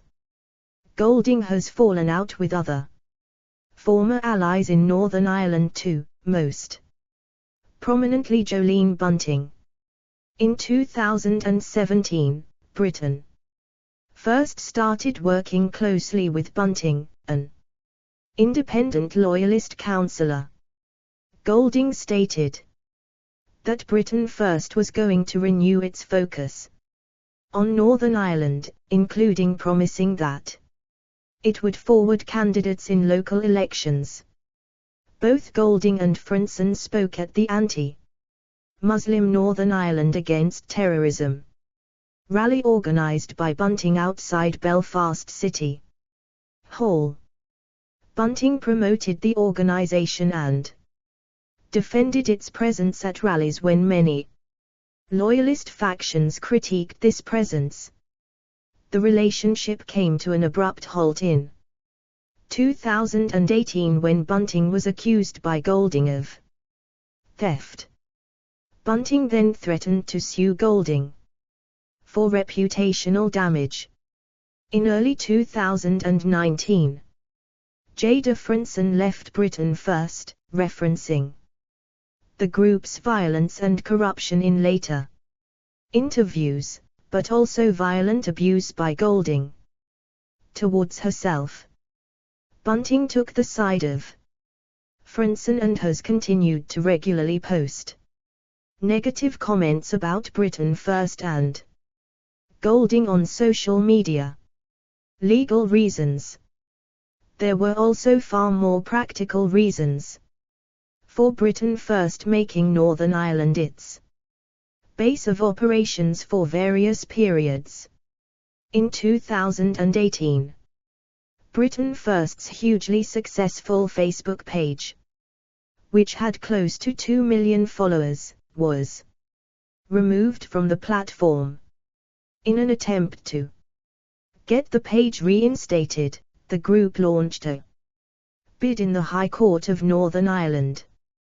The lawsuit relied on political anti-discrimination legislation provided under the Good Friday Agreement, which states that, in Northern Ireland, organizations cannot be discriminated against because of their political beliefs. Golding hoped that moving the organization's base of operations to Belfast would strengthen the case against Facebook. Britain First was also met with increasingly difficult challenges by law enforcement in England and Wales. In 2016, the Bedfordshire police requested an injunction to forbid Britain First to enter any mosque in England and Wales. Golding and Frenson were also temporarily banned from entering Luton. Facing this increasingly challenging environment, the organization hoped that basing itself in Northern Ireland would give it protection under the political anti-discrimination legislation. Their conclusion: Britain First's relationship with loyalists and loyalist paramilitaries in Northern Ireland is not as straightforward as the group would like to portray. While there was acceptance and even some level of collaboration early on, most of this has dissipated. Even Frenson, who described her first visits to Northern Ireland as a paradise for patriots, noticed over time that Britain First's patriotism was not welcomed by most of the Unionist community. She told the BBC in 2019 that there is a level of hijacking going on with Britain First and it doesn't sit right with me. Compared to its central role at flag protests in 2012, the group is now almost invisible in relation to the recent protocol demonstrations, which otherwise involve many of the same organizations. This does not stop Golding from continuing to give a false impression of a close relationship to paramilitary groups. Britain First's Telegram channel, now its main social media outlet, regularly posts pictures of loyalist marches in Northern Ireland and of Golding in front of loyalist murals. The organization remains active in Northern Ireland and has especially focused on hotels housing migrants, but despite it launching recruitment drives in 2020 and 2021, it struggles to attract more than a handful of activists to its actions, and when it does, many these travel over from England. Britain First, dysfunctional, dangerous and in our communities. Hope Not Hate, June 2022 27. Jada Frenson and the British Freedom Party. After a tumultuous 2018, Deputy Leader Jada Frenson left Britain First in January 2019. At the time of her departure, she left few specific details as to the reason why she left. A BBC documentary later revealed a recording from 2015 where Golding admitted to having violently attacked her, as well as another woman.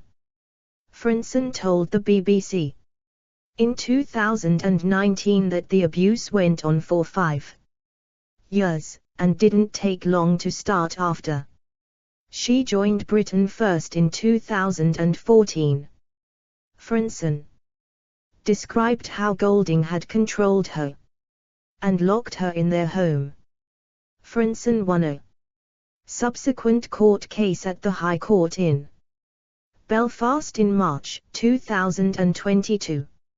Separately, Franzen also sued Britain First representatives, including Golding, Sam Cochrane and Northern Ireland leader Davy Fisher for money owed to her. This included loans she had made to the organization and for credit cards in her name used by them while she was in prison.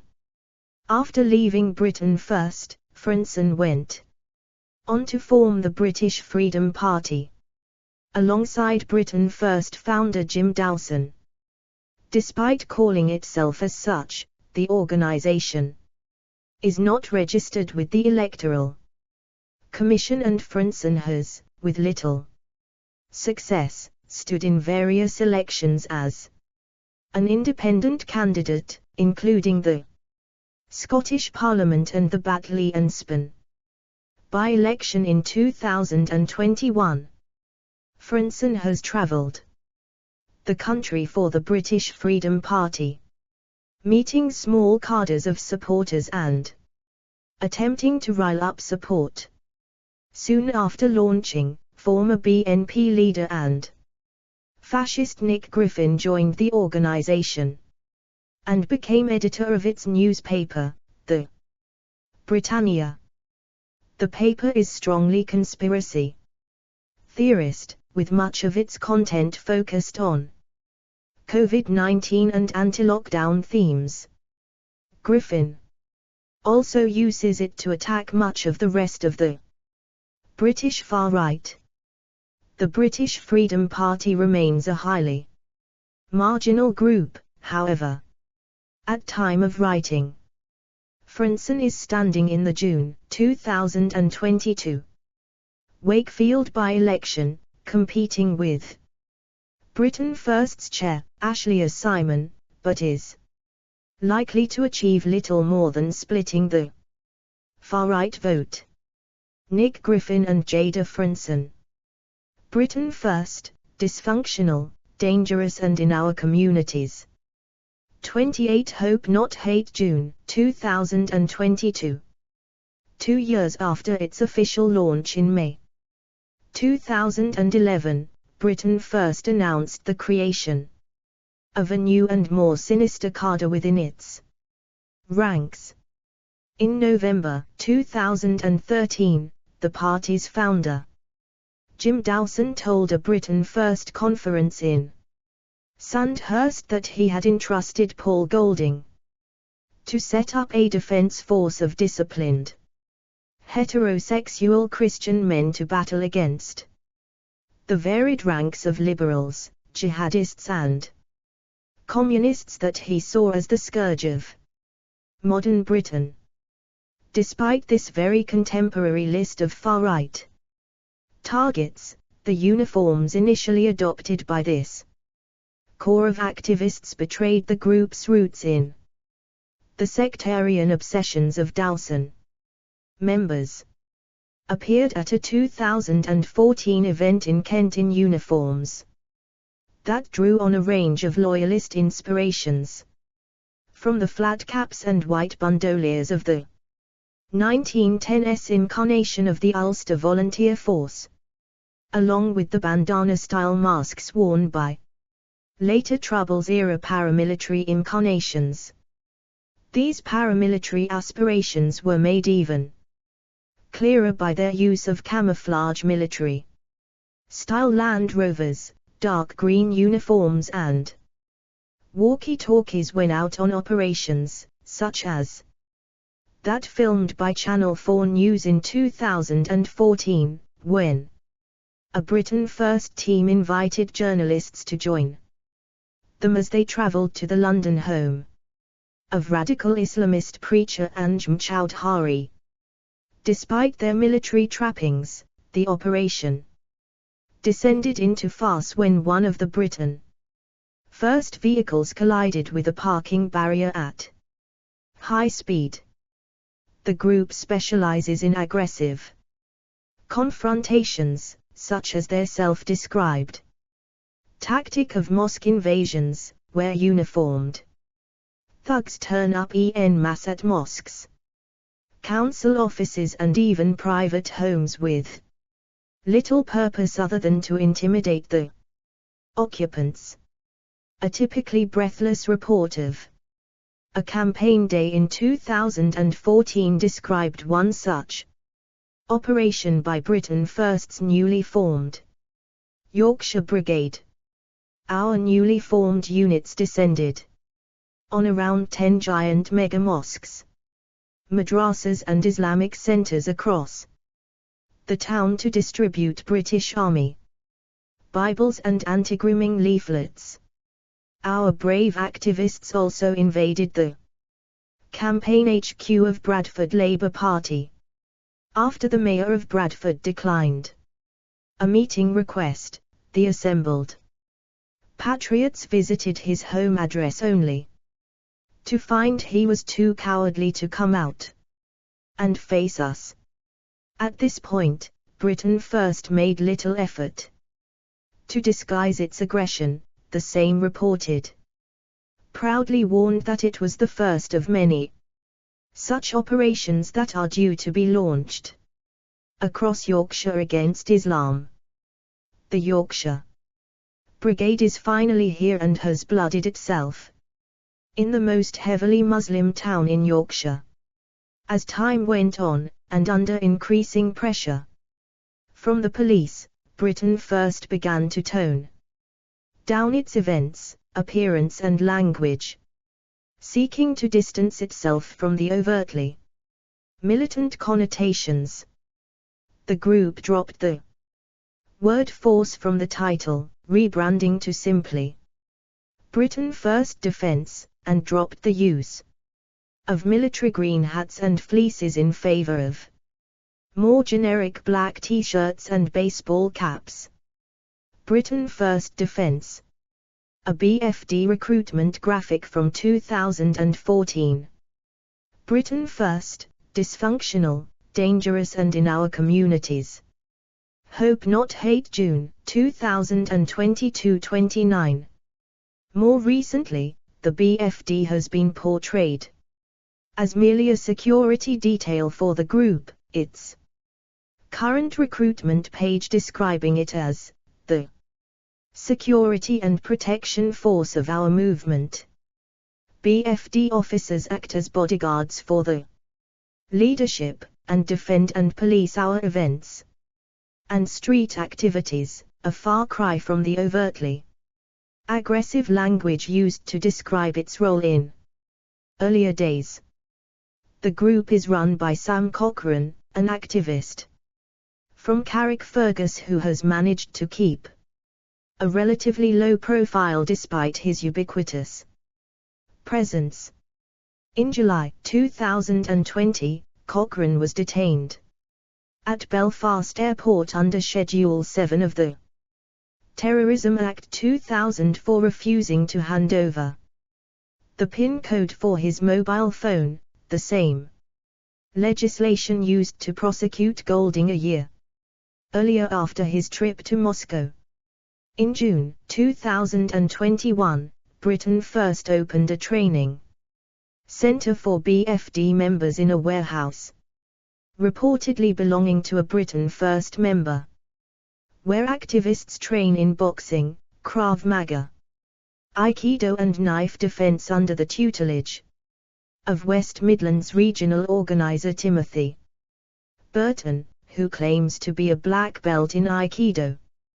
Britain First Defence Group in the Kent Training Centre. September 2021. A Confederate flag hangs from the wall. Britain First Defence Training Centre, June 2021. Britain First, dysfunctional, dangerous and in our communities. 30 Hope Not Hate June 2022. For much of its existence, Britain First primarily consisted of a core of activists that travelled across the UK in the hopes of inflaming tensions around potential flashpoints. In early 2019, however, the group sought to formalize its structure into regional branches and refocus on local politics, remodeling itself more closely on the BNP. Golding hoped this change would revive the ailing group's fortunes, with a March 2019 article claiming that such a network, comprising scores, then hundreds, of active, connected branches, will make Britain First unstoppable. However, whilst Britain First enjoys a large online support base, only a small number engage with the party offline. Moreover, even among the notoriously fractious far-right fringes, Britain First has a remarkably high turnover of activists, as the heavy demands made of members, the turbulent culture of the organization and Golding's own leadership style often quickly leads to burnout, infighting and disillusionment. Regional organizers, ROS, and other appointed officials rarely last, and new branches are announced and then lapse into dormancy with frequency. A core of dedicated activists continue to travel to actions and meetings across the country, meaning photos of branch events often give a misleading impression of the group's local strength. Below is an overview of Britain First's current active branches. Eastern Regional Organizer, Jeff Miles. Over the past 3 years, Britain First's Eastern Regional Branch has been unusual in its relative stability, with Hertfordshire-based activist Jeff Miles taking leadership of the region since its official launch in April 2019. Miles was one of 2 Britain First activists who ran as an independent candidate in the 2019 local elections, netting 10% of the vote in East Hertfordshire, where Trinity Ward. Miles is also a promoter of the white genocide conspiracy and makes regular racist diatribes on social media. Covered in further depth elsewhere in this report. Under Miles, the Eastern Branch has proved one of Britain First's most active, and with no dedicated London branch, activists from the Eastern and South East regions have frequently collaborated and travelled to the capital to carry out stunts and campaigns. Miles has been conspicuously absent at recent Eastern Branch meetings, however, indicating he may no longer hold the other role. Notable activists include David Morland, the Norwich-based former UKIP Home Affairs representative, who was announced as head of the newly formed Britain First Veterans Division in December 2021. The branch also includes the Chelmsford, Essex-based Andy Nightmare Frayne, one of the country's most notorious football hooligans. Detailed elsewhere in this report, Frayne has both an extensive criminal background, holding dozens of convictions for violence and other offences, and also a long history of involvement in extreme right politics, including the Nazi terror group Combat 18 and the British chapter of the Ku Klux Klan. East Midlands Regional Organiser, vacant. Britain First's East Midlands branch has been relatively inactive for some time. In February 2020, the party's youth wing leader Joseph Lydon was appointed as regional organizer, but appears to have moved back to his native Utah, USA by July that year after achieving little of note in the role. No replacement has yet been announced. And aside from hotel visits, for example in Nottingham and Derby, there has been scant concrete activity from the branch. A meeting of 25 to 30 activists in Nottingham in February 2022 was heralded as start of a great new regional team, although it has, of yet, failed to translate into regular activism. Regional branches. Britain First, dysfunctional, dangerous and in our communities. Hope Not Hate June 2022 31. Northeast. Regional Organizer. George Chambers. Britain First's Northeast branch is, at present, among its most prominent. The branch was officially launched in September 2019 under the leadership of Sunderland's Joe Cobb, who had defected from a rival anti-Muslim group, For Britain, after achieving a miserable 33 votes in the local elections earlier that year. The branch appeared to do little actual activism, however, and Cobb was replaced by George Chambers as RO in July 2021. Chambers, who is also a member of Britain First's defense group, is an avowed Odinist and has described Christianity as another Middle Eastern religion 10 times more cruel than the Muslims. He has also complained that most of Northern Europe was ravaged by Christianity, making him an unlikely fit with the most avowedly Christian chauvinist group on the British far right. Chambers runs a string of Odinist Facebook pages and YouTube channels under the pseudonym Bray Wolf, and has used one of the Britain First battle buses on camping trips with his Vargulf clan. Under Chambers, the branch has seen a resurgence, holding several comparatively well-attended meetings in recent months and undertaking semi-regular recruitment drives across the region. Northeast activists have also travelled to Salford and Wakefield to aid the group's electoral efforts. Northwest. Regional Organiser, Ashleigh Simon.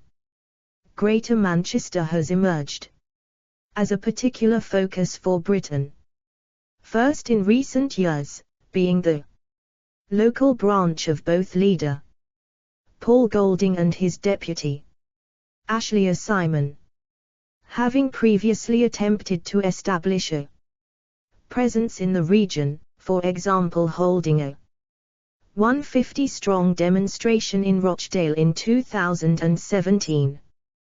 The Northwest branch officially launched in May 2019 in Stockport, with long-standing activist John Lawrence, aka Big John, appointed the official RO. However, a nasty split in 2019 saw a number of activists join the rival, newly formed Manchester Collective. Lawrence himself has since gone on to form the minuscule National Housing Party. In July 2019, a North of England branch was launched under the Leigh-based RO Joe T, primarily focusing on the Greater Manchester area. However, T did not last long in the role, with the branch lapsing into inactivity. Taking the reins, Simon has led the revived Northwest branch on numerous anti-migrant hotel visits, with notable actions including several small protests at the Britannia Hotel in Standish near Wigan, and at a nearby school, alleging that male refugees at the hotel were sexually harassing schoolgirls. Salford was Britain First's key target in the 2022 local elections, with Simon standing in her home ward of Walkden North. After a sustained campaign, Simon placed second with 508 votes. 21.6%, losing handily to Labour's 51%. George Chambers, Ashley Simon and Thomas Downing, the 31st of July 2021. Golding and Simon came to support Downing at one of his boxing matches. Britain First, dysfunctional, dangerous and in our communities. 32 Hope Not Hate June 2022. Key active members include Wayne Tomlinson, a former BNP candidate in Salford, and Donald Sourworth, from Altrincham, who has taken aim at Rothschild Jurats in an anti-Semitic Telegram group. Also of note is the Barrow-based Thomas Downing, who has attended numerous Britain First events, most recently photographed at a branch meeting in August 2021, and made vile racist posts on social media. Downing was sentenced to 28 weeks after committing what police described as an unprovoked assault on a Salford City fan at a football match in January this year, shouting "I'm Barrow's top dog" before punching the victim in the face, and continuing to hit him after he had fallen to the floor. Northern Ireland regional organiser, Davy Fisher. Despite Britain First's close ties to Northern Ireland, its regional branch is now relatively small, lacking an official regional organiser. The group has been run by the BFNI Council since 2019, sharing leadership responsibilities between three activists: Sam Cochrane, also head of the Britain First Defence Group, Davy Fisher, and Aaron McClenahan. However, McClenahan has not taken part in any recent activism, and Davy Fisher should be seen as the group's current leader in practice, with Cochrane also taking an active role in the group. Other activists have included Andy Brown, a Nazi who had connections to terror group Combat 18 when he was younger and has a tattoo of a Nazi eagle on his arm. Brown was an active member up until 2020 and took part in multiple leafleting sessions and continues to be in touch with members on social media. He was also part of Britain First Defence. The Northern Ireland branch has attracted other individuals who have violent pasts or have made extreme expressions of racism. Desmond Lundy of Belfast, who has taken part in activism for Britain First, has admitted to terrorism charges and is convicted for threatening to kill his ex-girlfriend, stamping on her head and choking her with a shower hose. Chipper Davidson of Lurgan has posted a picture of a man in a Ku Klux Klan robe on his Facebook profile, and in other posts he is brandishing weapons to the camera. Davidson has been photographed at multiple Britain First Northern Ireland events and next to Jamie Golding, having put heavy focus on Northern Ireland. Between 2017 and 2019, activities in the region have slowed in recent years. A smaller number of activists undertake occasional actions and recruitment drives, with activists from other branches sometimes traveling across for activities.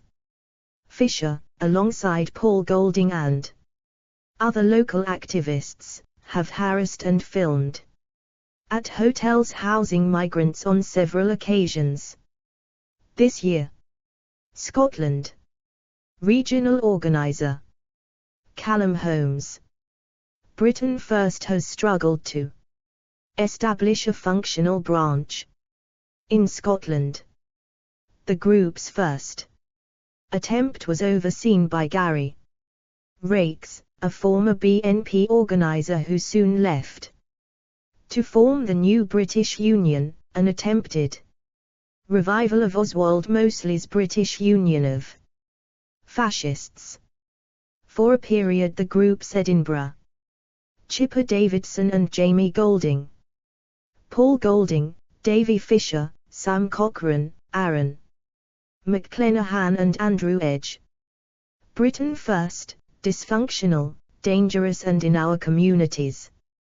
Hope Not Hate, June 2022, 33. Coordinator was Mike Coyle, another former BNP organizer and also a former candidate for the Fascist National Front. Post-Raikes activities have included targeting 2 Glasgow mosques in 2014, and the group also stood 6 candidates in Scotland during the European elections the same year.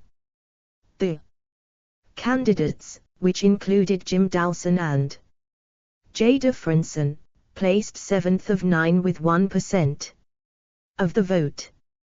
The current iteration of the branch launched late in 2021, with young activist Callum Holmes appointed regional organiser. Britain First held a day of action in Falkirk in January 2022. Although many of the attendees travelled up from England, aside from a handful of meetings, the branch has achieved little of note. South East / London. Regional organiser, vacant. The South East region, and the South East London / Kent border, in particular, is essentially home turf for Britain First, with leader Paul Golding raised in the area and a number of his locally-born relatives having served as candidates or activists. Former Deputy Leader Jada Frinson also hails from Penge, meaning that surrounding areas have historically seen a high concentration of activity. Britain First's Christian patrols and targeting of mosques in East London earned the group much of its early notoriety, and Golding even stood for London Mayor in 2016, receiving 1.2%. A South East branch officially launched in June 2019, with William Stone appointed RO in February 2020. However, Stone did not last long in the role, and many activities in the region came to be led by the Eastern RO, Jeff Miles. The relaunched branch has held several well-attended meetings in 2022, however, and the area was subject to much activity in the 2022 local election campaign, as the party put forward Nick Scanlon in Greenwich, Eltham Page Ward. Scanlon, covered in further depth elsewhere in this report, is an activist for the tiny group Identity England, i.e., a rebrand of Generation Identity UK that argues for a form of racial separatism. Scanlon has cycled through a number of other fascist groups over the past decade. Heavily involved in his campaign was Charlie Fox, aka Charlie Roberts, the leader of IE, who also spoke at Britain First National Conference in 2019. South West regional organizer, vacant. Officially launched in May 2019. Britain First's South West branch was initially led by Ken Kersey, a Dorchester-based activist who has since left to join the new British Union, an attempted revival of Oswald Mosley's British Union of Fascists, which is headed by another former Britain First organizer, Gary Raikes. Next to take the AO role was Sharon Workman, a super activist who also served as Britain First's recruitment officer. The Southwest branch has dwindled over the past year, however, following Workman's apparent migration to Cyprus. Britain First also attempted to establish a South Central branch to encompass Dorset, Hampshire, and West Sussex, but aside from a launch event in Bournemouth in August 2021, this has failed to materialize. Britain First has excused its lack of support in the Southwest by claiming that the region is generally unspoiled by the usual problems. The group's most recent meeting took place in March and was attended by only 7 people, including Golding himself. Wales regional organizer, Kyle Burgess. Britain First initially attempted to establish an activist base in Wales under Kevin Edwards, a former BNP councillor in Llandabi who also held the title of National Nominating Officer. L.R., Nick Scanlon, Paul Golding, Andy Frain and Charlie Fox. Britain First, dysfunctional, dangerous and in our communities. 34 Hope Not Hate June 2022. However, aside from sporadic events, historically Wales has not been an area of heavy activity for Britain First.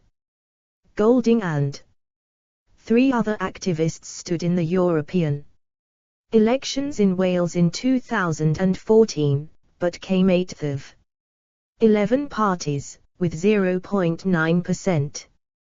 The current branch is headed by the Cardiff-based activist Kyle Burgess, who took the AO position in December 2020, with his partner Danielle Martin, a key activist in the region.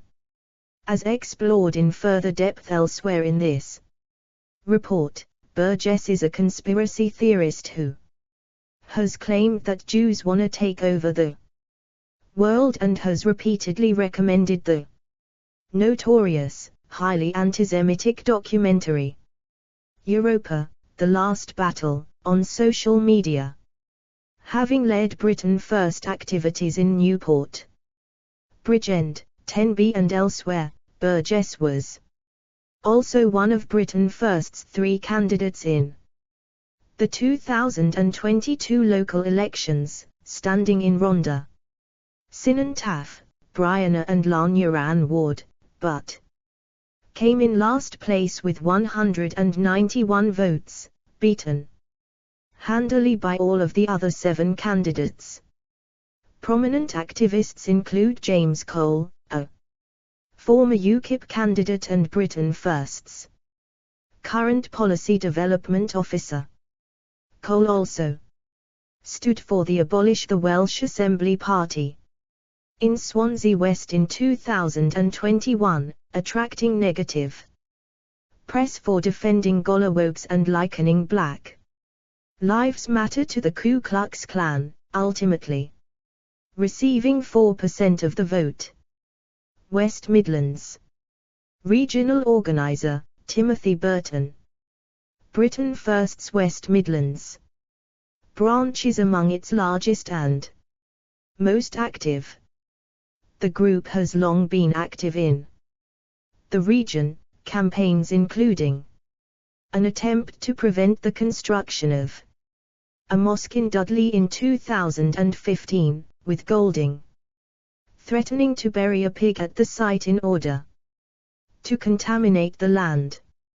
Britain First also held demonstrations in February and June 2017 in Telford and Birmingham respectively, at which the anti-Semitic Polish hate preacher Jacek Miedla was scheduled to speak, In both instances, he was prevented from entering the UK. Also due to speak at the Birmingham demonstration was Peter Rabach, previously indicted for inciting hatred after he burned an effigy of an Orthodox Jew at a protest. Officially launched in 2019, the West Midlands branch was initially helmed by Paul Raj, who stood as an independent candidate in the 2019 local elections in Sandwell, Rowley Ward, gaining 26% of the vote. On Raj's death in March 2020, the branch was handed to Timothy Burton, who has held various leading roles at the organization. The group has visited hotels alleged to be housing migrants, for example in Birmingham and Coventry, and also often holds its national conferences in the region. Prominent figures include Simon Mayhew Sanders and Tom Richardson, who, aside from Golding himself, are the group's two longest serving activists, and Martin Williams, an activist from Tipton who has conducted online harassment campaigns against a number of Twitter users, some of whom have felt forced to leave social media and even report him to the police. Activists have also included Damien Byng, who claimed that rats need exterminating on social media, slur words starred out by Us Yorkshire regional organizer, vacant. Whilst Golding has stated that Yorkshire should be one of the strongest regions in Britain. First, the group has struggled to establish an active membership in the county. In 2018, a West Yorkshire branch was formed under Sean Pett, but proved short-lived.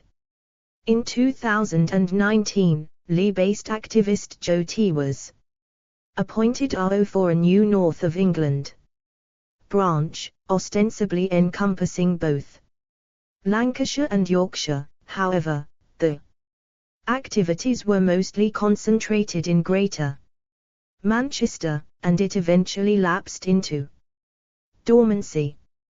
The current Yorkshire branch was launched in January 2022 at a small meeting in Pontefract, and the group has conducted hotel visits in Rotherham and Scarborough this year.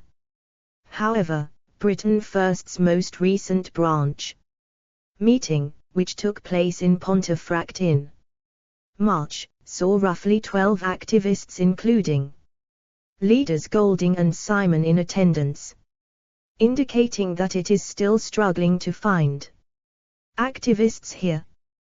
Britain First's profile stands to be boosted in Wakefield, however, with the group pouring considerable resources into Simon's candidacy. In the June 2022 by-election, Britain First, dysfunctional, dangerous and in our communities. Hope Not Hate June 2022 35. Anthony Barraclough. On the 10th of June 2022, Anthony Barraclough, aka Ant Barra, based in Shoreditch, East London, was jailed for 6 years for terrorism and public order offences, having admitted to 3 counts of disseminating terrorist publications and 7 counts of distributing materials to incite racial hatred between November 2020 and February 2021. Hope Not Hate can reveal that during this period, Barraclough was an active member of Britain First's Eastern Branch, protesting outside of hotels alleged to be housing migrants and accompanying leader Paul Golding to the Millwall Stadium in December 2020 to support fans who booed the taking of the knee by their team. Barraclough was a regular at Britain First's activities up until May 2021, even donning the black uniform of the defence group. He continued to post on Britain First's chat group after he stopped public activity. The extremist continued post terror-related content on a number of fascist Telegram groups after his arrest. For example, in May 2021 he posted a meme featuring Dylan Roof, the white supremacist who murdered 9 black worshippers in a Charleston church in 2015, which made reference to total N***J death, slur words starred out by us. In July that year, he posted a video that appeared to show Muslims worshipping in a park, writing, "Where's Darren Osborne when you need him?" Smiling face with open mouth and tightly closed eyes, referring to the terrorist who drove a van into a crowd outside a mosque in Finsbury Park, London, in 2017, killing 1. Barraclough has also described the rapper Eminem as a N***J lover and posted images featuring anti-black stereotypes. When searching his home, police found a black flag bearing a Celtic cross symbol, widely used by white supremacists around the globe. Detective Chief Superintendent Dominic Murphy, of the Met's Counter-Terrorism Command, said, Barraclough posted appalling racist material online, with the intention of encouraging others to adopt his extremist views and hatred of black people. Barraclough has also expressed support for Patriotic Alternative, PAR, the UK's largest neo-Nazi organisation, and was active in fascist fitness groups on Telegram, including PA's own chat. Attending the January 2022 demonstration headed by Stephen Yaxley Lennon, aka Tommy Robinson, in Telford, West Midlands, Barraclough wrote, "Meet some good lads from PAR today, was a pleasure boys." Expressing his disappointment at the lack of violence at the event. Rogues Gallery. Anthony Barraclough left, alongside Britain First leader Paul Golding, in April 2021. Anthony Barraclough. Britain First, dysfunctional, dangerous and in our communities. 36 Hope Not Hate June 2022. Kyle Burgess. Kyle Burgess is Britain First's Wales regional organiser and one of its 3 candidates in the 2022 local elections, standing in Rhondda, Cynon Taf, Brianna and Llanyaran ward. Ultimately coming in last place. Burgess, who took the AO role in December 2020, is also a conspiracy theorist who has repeatedly recommended the notorious, highly antisemitic Holocaust denial documentary Europa, The Last Battle on social media. In April 2020, Burgess wrote on a far-right chat group on Telegram, "Jews wanna take over the world, I watched a documentary." He continued, "Did you see Europa, The Last Battle? I don't hate Jews really, but they do seem extra quiet. A little too quiet." 3 weeks earlier, he had written in the same group, "I recommend you go to the video sharing site, BitChute, and watch Europa, The Last Battle." Shit is crazy, it's scarily accurate to what the modern world is becoming right now. It's a 12-part series, but honestly, give it a go.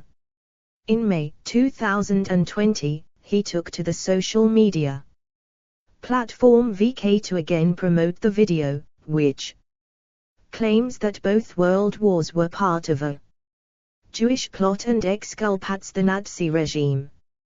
This time, Burgess wrote, "It's a real eye-opener to what is happening today from books which were written 100 years ago. This is what's happening in our world today." In April 2020, Burgess also posted a clip from the 1998 film American History X, in which a gang Nazi skinheads embark on an appalling racist rampage in a grocery store, brutally assaulting the staff. Alongside the video, Burgess wrote, "I'm no Nazi, but I'm sure a few of us can relate. I watched this yesterday for the first time in about 10 years. This is now happening here, fucking crazy." He continued, "Instead, if blacks, it's Muslims over here who are a major problem. The time for talking is over, it's not getting us anywhere. I really wouldn't want to go around hurting people, it's disgusting. But what else could we do to send a message? We need to make suggestions that will really make a difference. Because protesting seems a waste of time to me." More recently, in August 2021, while an appointed official within Britain First, he wrote, "So they're bringing people over to massacre us. British politicians are more than happy to let them do this, obviously. Time to get armed. People, seriously now."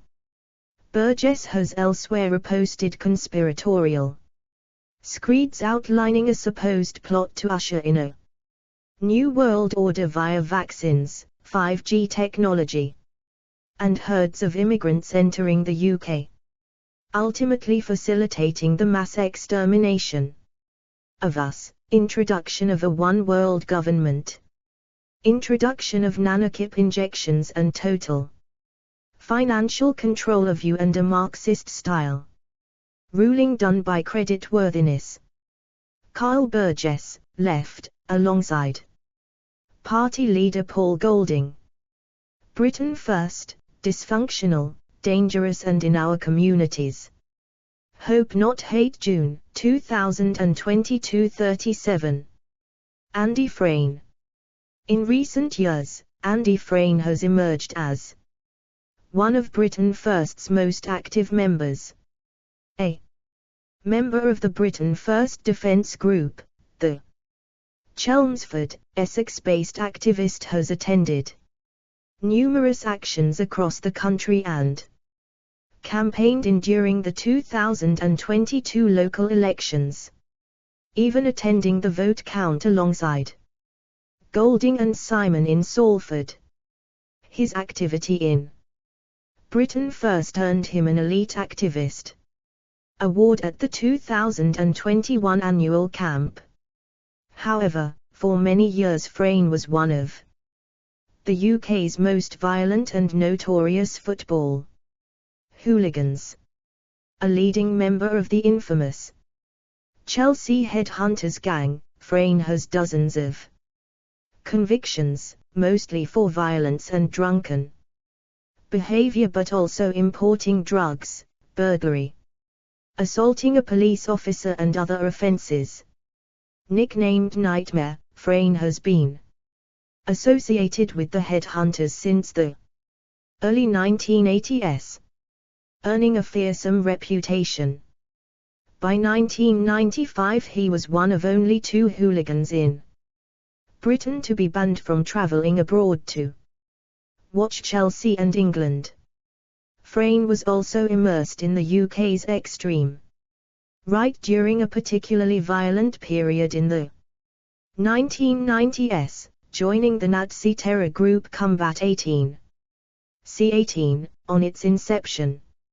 Named after Adolf Hitler. The digits 1 and 8 representing his initials. The group terrorized minoritized communities and political opponents for a decade. Frayne was also a member of the British chapter of the Invisible Empire of the Ku Klux Klan, KKK. Even traveling to the US for training, only to be deported for violence.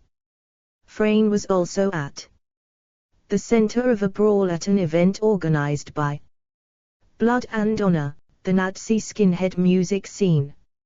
Frayne featured prominently in a 1999 BBC documentary Into the Headhunters, in which he was covertly filmed boasting about slashing an off-duty police officer with a knife. Jason Mariner, another Chelsea hooligan, was filmed claiming that he and Frayne had traveled to the death camp Auschwitz and posed for a photo, performing Nazi salutes. In Mariner's words, "I quickly took the photo of Frayne saluting, and a Polish geezer started crying. I think I put the final nail in the coffin when I tried to get into the oven." In December 2000, Frayne and Mariner were handed 7- and 6-year sentences, respectively, for planning violence at a football match and attempting to disrupt a march to commemorate Bloody Sunday, alongside C-18 thugs. The pair were described by the judge as dangerous men who relish violence. Mariner has also been photographed with Britain First leader Paul Golding in recent years.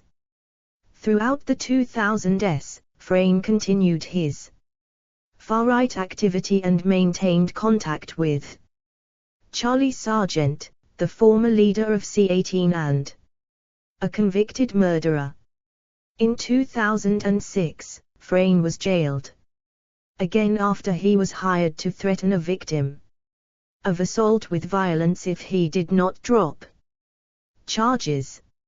In 2011, Frayne was yet again convicted for violent disorder for his involvement in a clash between Chelsea and Cardiff hooligans, turning up to court swigging a bottle of vodka. In 2013, Frayne found himself behind bars once more for his organizing role in a mass brawl in Glasgow.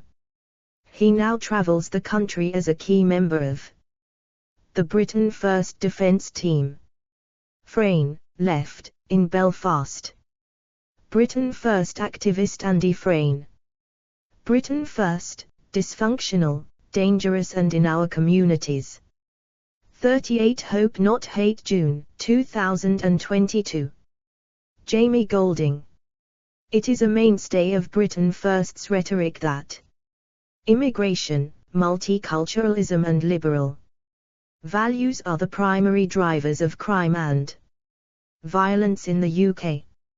However, this narrative is somewhat undermined by leader Paul Golding's own family history, especially that of his younger brother Jamie.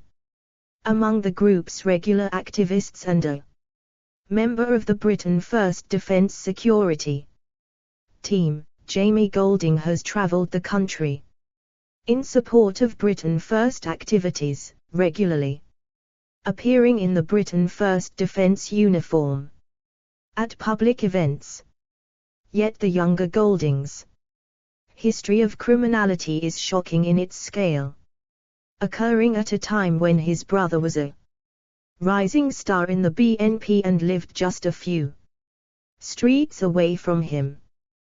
The younger Golding made national news in 2002 when he and 5 accomplices, part of a gang known as the Slade Green Massive, were served with antisocial behavior Orders for a 2-year reign of terror against residents of the Slade Green area that included carjackings and violent assaults. Having spent months on the run after skipping bail, he would later be sentenced to 3.5 years in prison for his role in a crime ring that stole vehicles and property to the value of £300,000 over a 5-month period. Shortly after his release, Golding would immediately embark on another staggering crime spree. In 2006, he and an accomplice pled guilty to 171 burglaries on homes across southeast London and Kent, carrying out up to 6 burglaries per day and netting an estimated £1.9 million worth of property, of which only £1.2 million was recovered by police. L.R. Simon Mayhew Sanders, Paul Golding, Jason Mariner, Jamie Golding. Britain First, Dysfunctional, Dangerous and in Our Communities. Hope Not Hate, June 2022, 39. Jeff Miles. Jeff Miles is perhaps Britain First's longest serving regional organizer, having helmed the Eastern Branch since 2019.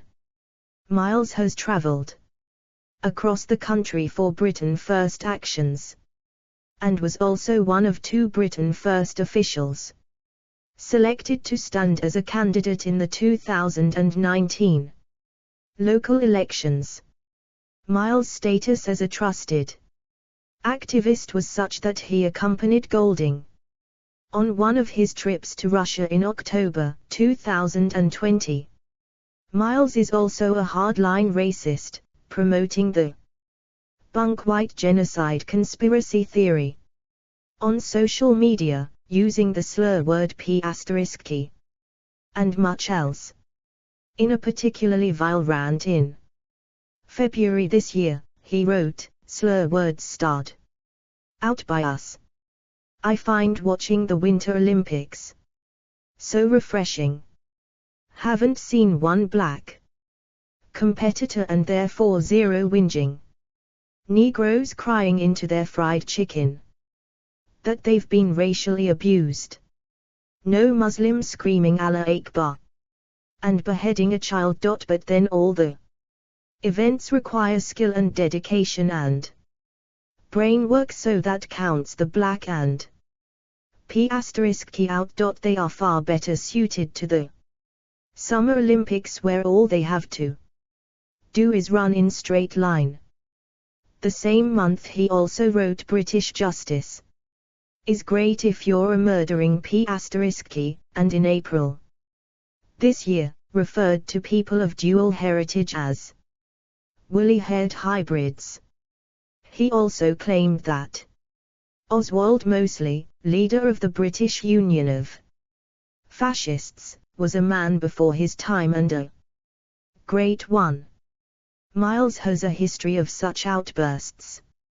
For example, in May 2020 he reposted propaganda bearing the words "Destroy Islam, Save Humanity," and the same month a picture of Theresa May hanging from a gallows, alongside pictures of former Prime Ministers David Cameron, John Major, Tony Blair and Gordon Brown, writing, "Traitorous bastards." Hanging is too good for this scum.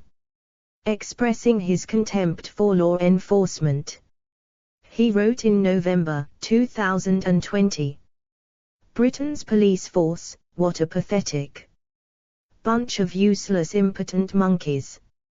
Expert at persecuting innocent members of the white English community, but complete cowards when it comes to arresting knife-wielding Africans and murdering Muslims. Yellow wankers." Miles has been conspicuously absent from Britain First events since January this year.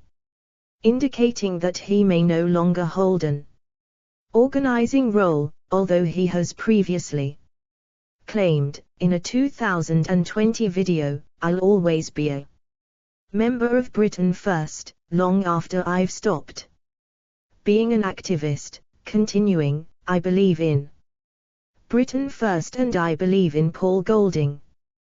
His current profile on the social media platform VK continues to declare, "I stand with Paul Golding and all members of Britain First in fighting oppression and injustice against our own people." Lr. Brian Tilbury, Andy Frayne, Jeff Miles, and Anthony Barraclough.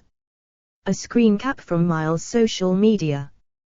Britain First, dysfunctional, dangerous and in our communities. 40 Hope Not Hate, June 2022. Nick Scanlon.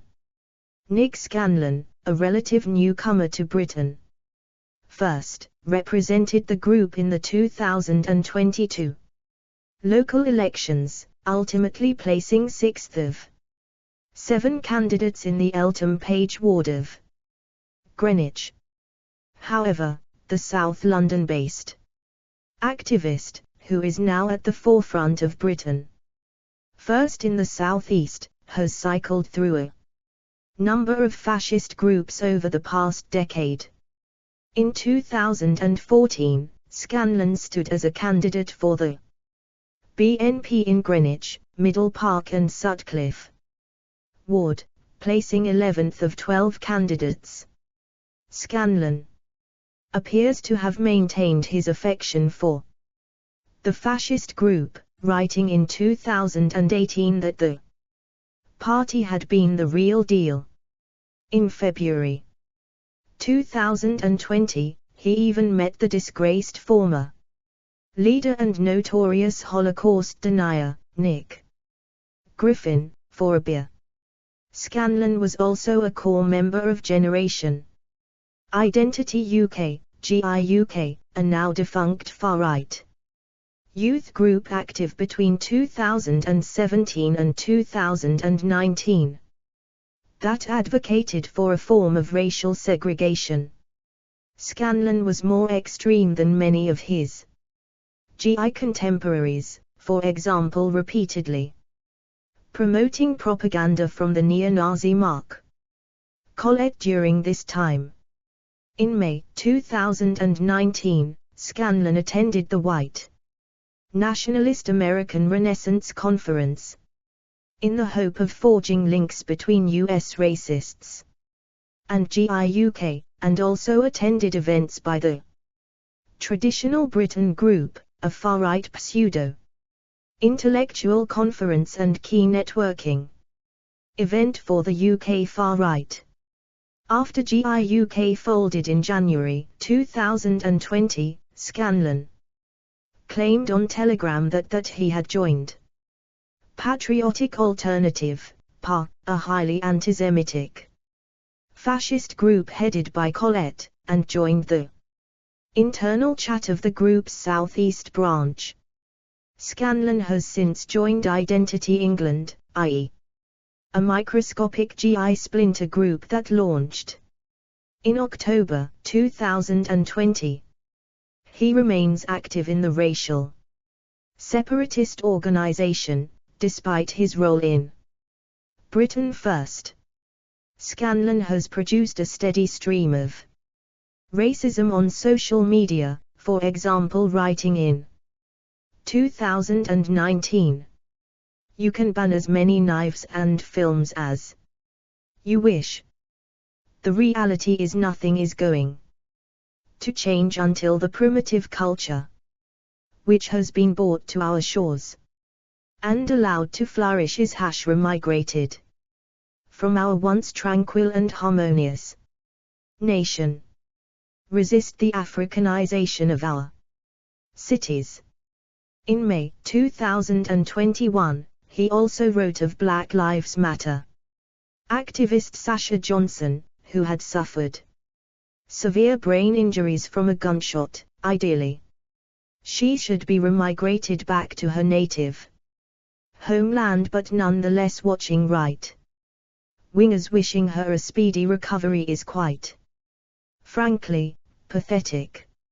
After Hope Not Hate exposed his comments in the local press this May, Britain First polled its followers, asking, "Do you agree with Britain First candidate Nick Scanlon that BLM leader Sasha Johnson should be deported?" with 98% answering yes.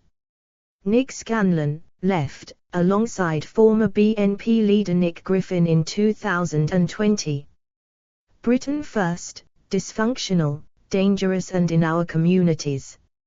Hope Not Hate, June 2022. 41. Mason Yates. Mason Yates from Widnes, Cheshire pleaded guilty to terrorism charges in June 2022 for possessing instructions on how to make explosives from Telegram. Yates, now 19 years old, was in the Prevent program at age 13. According to a support worker, Yates claimed, "I have not been radicalized, I would be the one radicalizing other people, and I am as far right as you can be." Yates was an active member in Britain First, and is pictured at protests outside of hotels housing migrants in Warrington and in the northwest of England.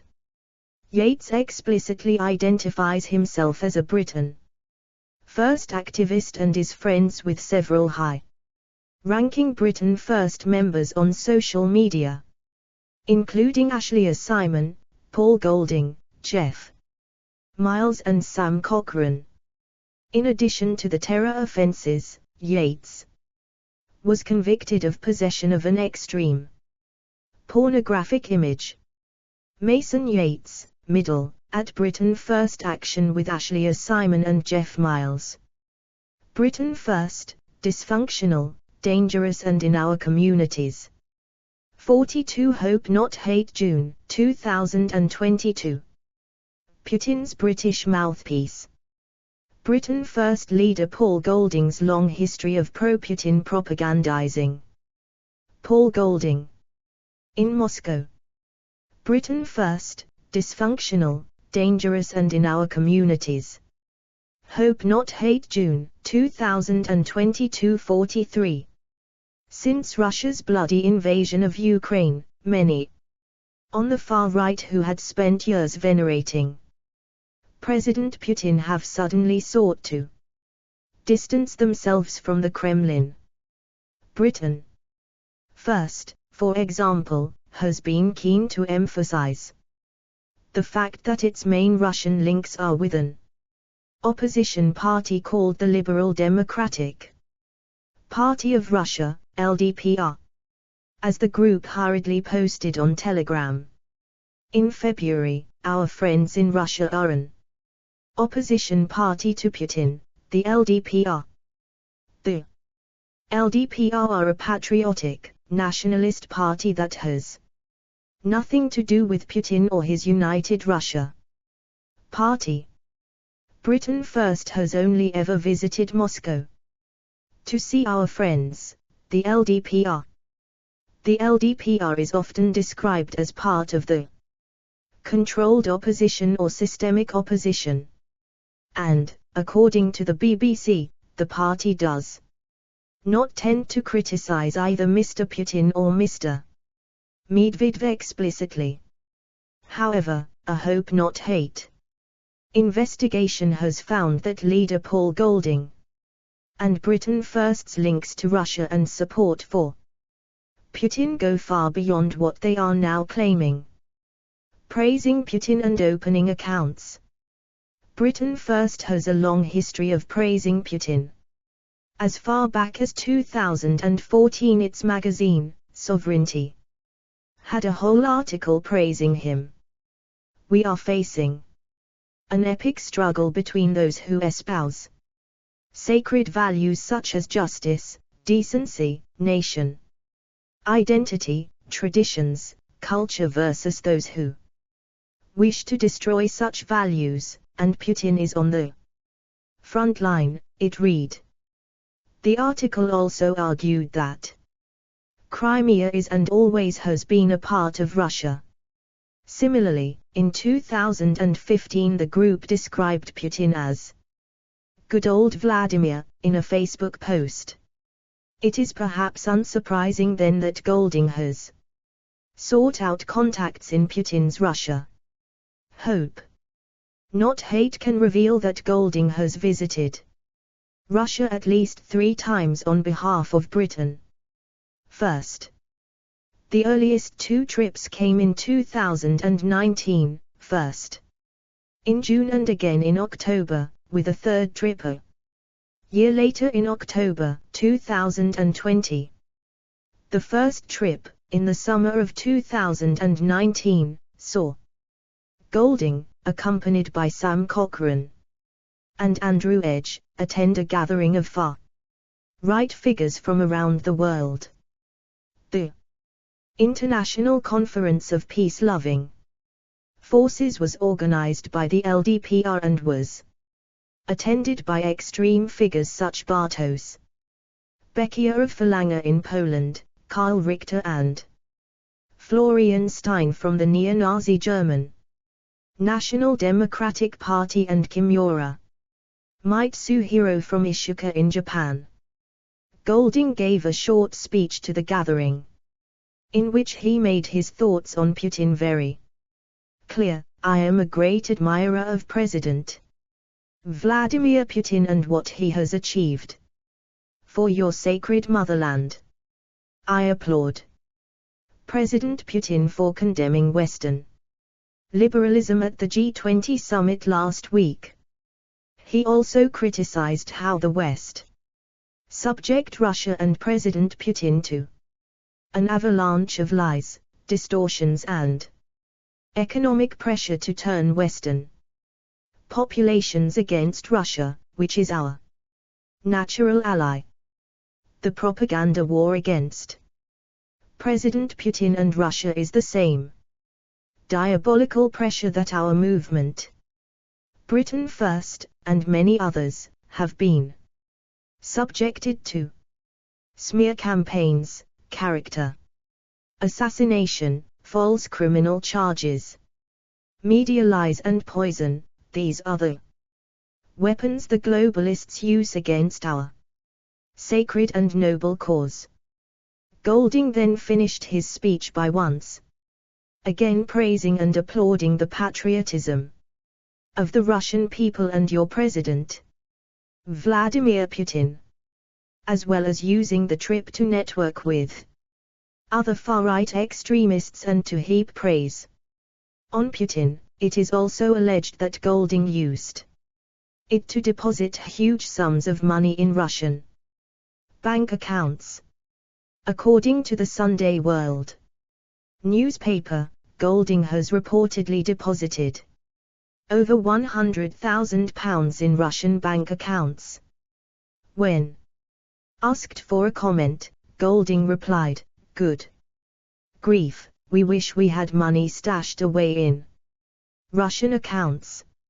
Similarly, the New York Times spoke to a source who claimed to have had a dinner with Golding and fellow far-right extremist Stephen Yaxley Lennon, aka Tommy Robinson, during which they discussed how to move money to Russia. Knight's source claimed that Golding had already opened accounts there linked to his far-right group. Return to Moscow. Later in 2019, Golding returned to Moscow, this time with his partner Ashley Simon and Britain First's communications officer Tim Burton. The trip was written up by Burton in a punishingly detailed diary that has decidedly creepy sections where he talks at length of his attraction to Russian women, and claims that Simon has a SYLPH-like figure that would be the envy of many a catwalk model. While in Moscow they met with Edward Chesnokov from the Komsomolskaya Pravda. Britain First, Dysfunctional, Dangerous and in Our Communities. 44 Hope Not Hate, June 2022. Newspaper, who subsequently set up a TV interview for Golding on the state-owned news channel Russia 24. Golding hit all of his usual talking points, praising the freedom and openness of Russia while condemning Britain's supposedly totalitarian police state, multiculturalism and political correctness. The main purpose of their trip was supposedly to meet again with the LDPR, who provided them with a tour around the Duma before welcoming them at their office on Basmany Lane, where they discussed how we in Britain first could work together with the LDPR. It was agreed that we should keep in touch, meet regularly, and explore ideas leading to mutual cooperation. Golding then handed the LDPR representative signed copies of his own book. It was on their return from this trip that Golding was arrested and questioned by So-15 counter-terrorism police at Heathrow Airport. He was charged and subsequently convicted of an offence under the Terrorism Act after he refused to provide the police with access to his digital devices. Interestingly though, Burton's diary of the trip states that police asked were there any financial transactions carried out involving Britain First finances, suggesting that the police were seeking to find out more about the widespread rumors of Golding's hidden Russian money. Mysterious third trip. Of all Golding's trips to Russia, we know the least about his third in October 2020. As with his previous visits, he placed a Britain First poppy wreath at the tomb of the unknown soldier at the Kremlin, this time accompanied by their Eastern Regional Organizer, Jeff Miles. Golding also did a series of media interviews. In one broadcast interview, he parroted the same lines as on previous trips. He called for greater Anglo-Russian cooperation and argued that the reason for Western sanctions against Russia is that it is a proud, traditional country, that kind of thing. They don't like it in the Western world. So, they're constantly trying to portray Russia as some kind of violent dictatorship that's a threat to Europe and the West, which it is not. We are kindred peoples. However, in another interview with the Federal News Agency, Golding revealed just how far he was willing to go to defend Putin and the crimes of the Russian state. When asked about the poisoning of Sergei Skripal in Salisbury and the Russian opposition figure Alexei Navalny in Russia, Golding responded, "Every time something happens in the UK they blame Russia. Whenever there is a power cut in the UK, they blame Russia, they blame Russia for everything." Later, in January 2021, Britain First posted, but later deleted, a message on its Telegram channel reading, "Russian opposition Alexei Navalny has been detained by police." However, the British and American mainstream media fails to acknowledge he has been detained for breaching the terms of his probation from a previous criminal case and are instead using it as a chance to attack Putin. However, Golding's denial of Russian involvement in the Skripal poisoning, and Paul Golding, interviewed on Russian TV. Britain First, dysfunctional, dangerous and in our communities. Hope Not Hate June 2022 45. Defense of state persecution of Navalny is just part of his wider pro-Putin propagandizing. Just weeks before the Moscow trip in 2020, but years after the horrifying chemical attacks in Syria in 2018, Britain first posted on Telegram, "God bless Syria and Russia. Assad and Putin" has stood for the 100,000s of persecuted people in Syria at the hands of the Islamic State. Most damaging for Golding, in light of the current war, is what he said during the Federal News Agency interview when asked about situation in Ukraine in 2020, prior to the current Russian invasion.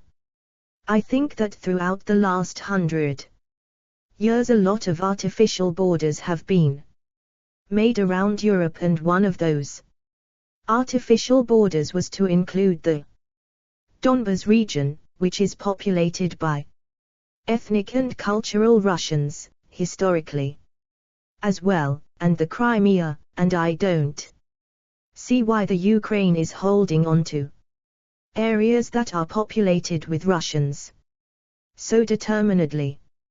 So places like the Crimea, places like the Donbas, that are populated by Russian people, should be part of Russia."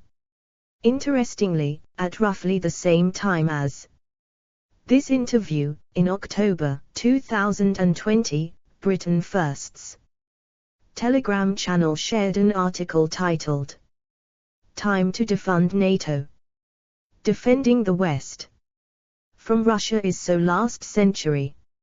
Far from Britain First's claims to have only really been involved with an opposition group in Russia, it is clear that Golding's links to the country are deep, as is his commitment to spreading Kremlin lies and misinformation. The question is, why? Britain First leader Paul Golding has visited Russia at least 3 times. Said he is a great admirer of President Vladimir Putin. Denied Russian involvement in the Salisbury poisonings. Defended state persecution of Russian opposition figure Alexei Navalny. Praised Putin and Assad for their actions in Syria. Said, "I think Crimea and the Donbas should be part of Russia." Paul Golding and Ashley Simon in Moscow. Britain First, dysfunctional, dangerous and in our communities. 46 Hope Not Hate June 2022. Britain First, dysfunctional, dangerous and in our communities. Hope Not Hate June 2022 47. Hope Not Hate Limited. Registered Office, Suite 1, 3rd floor. 11 to 12 St James's Square, London SW1Y 4LB, UK.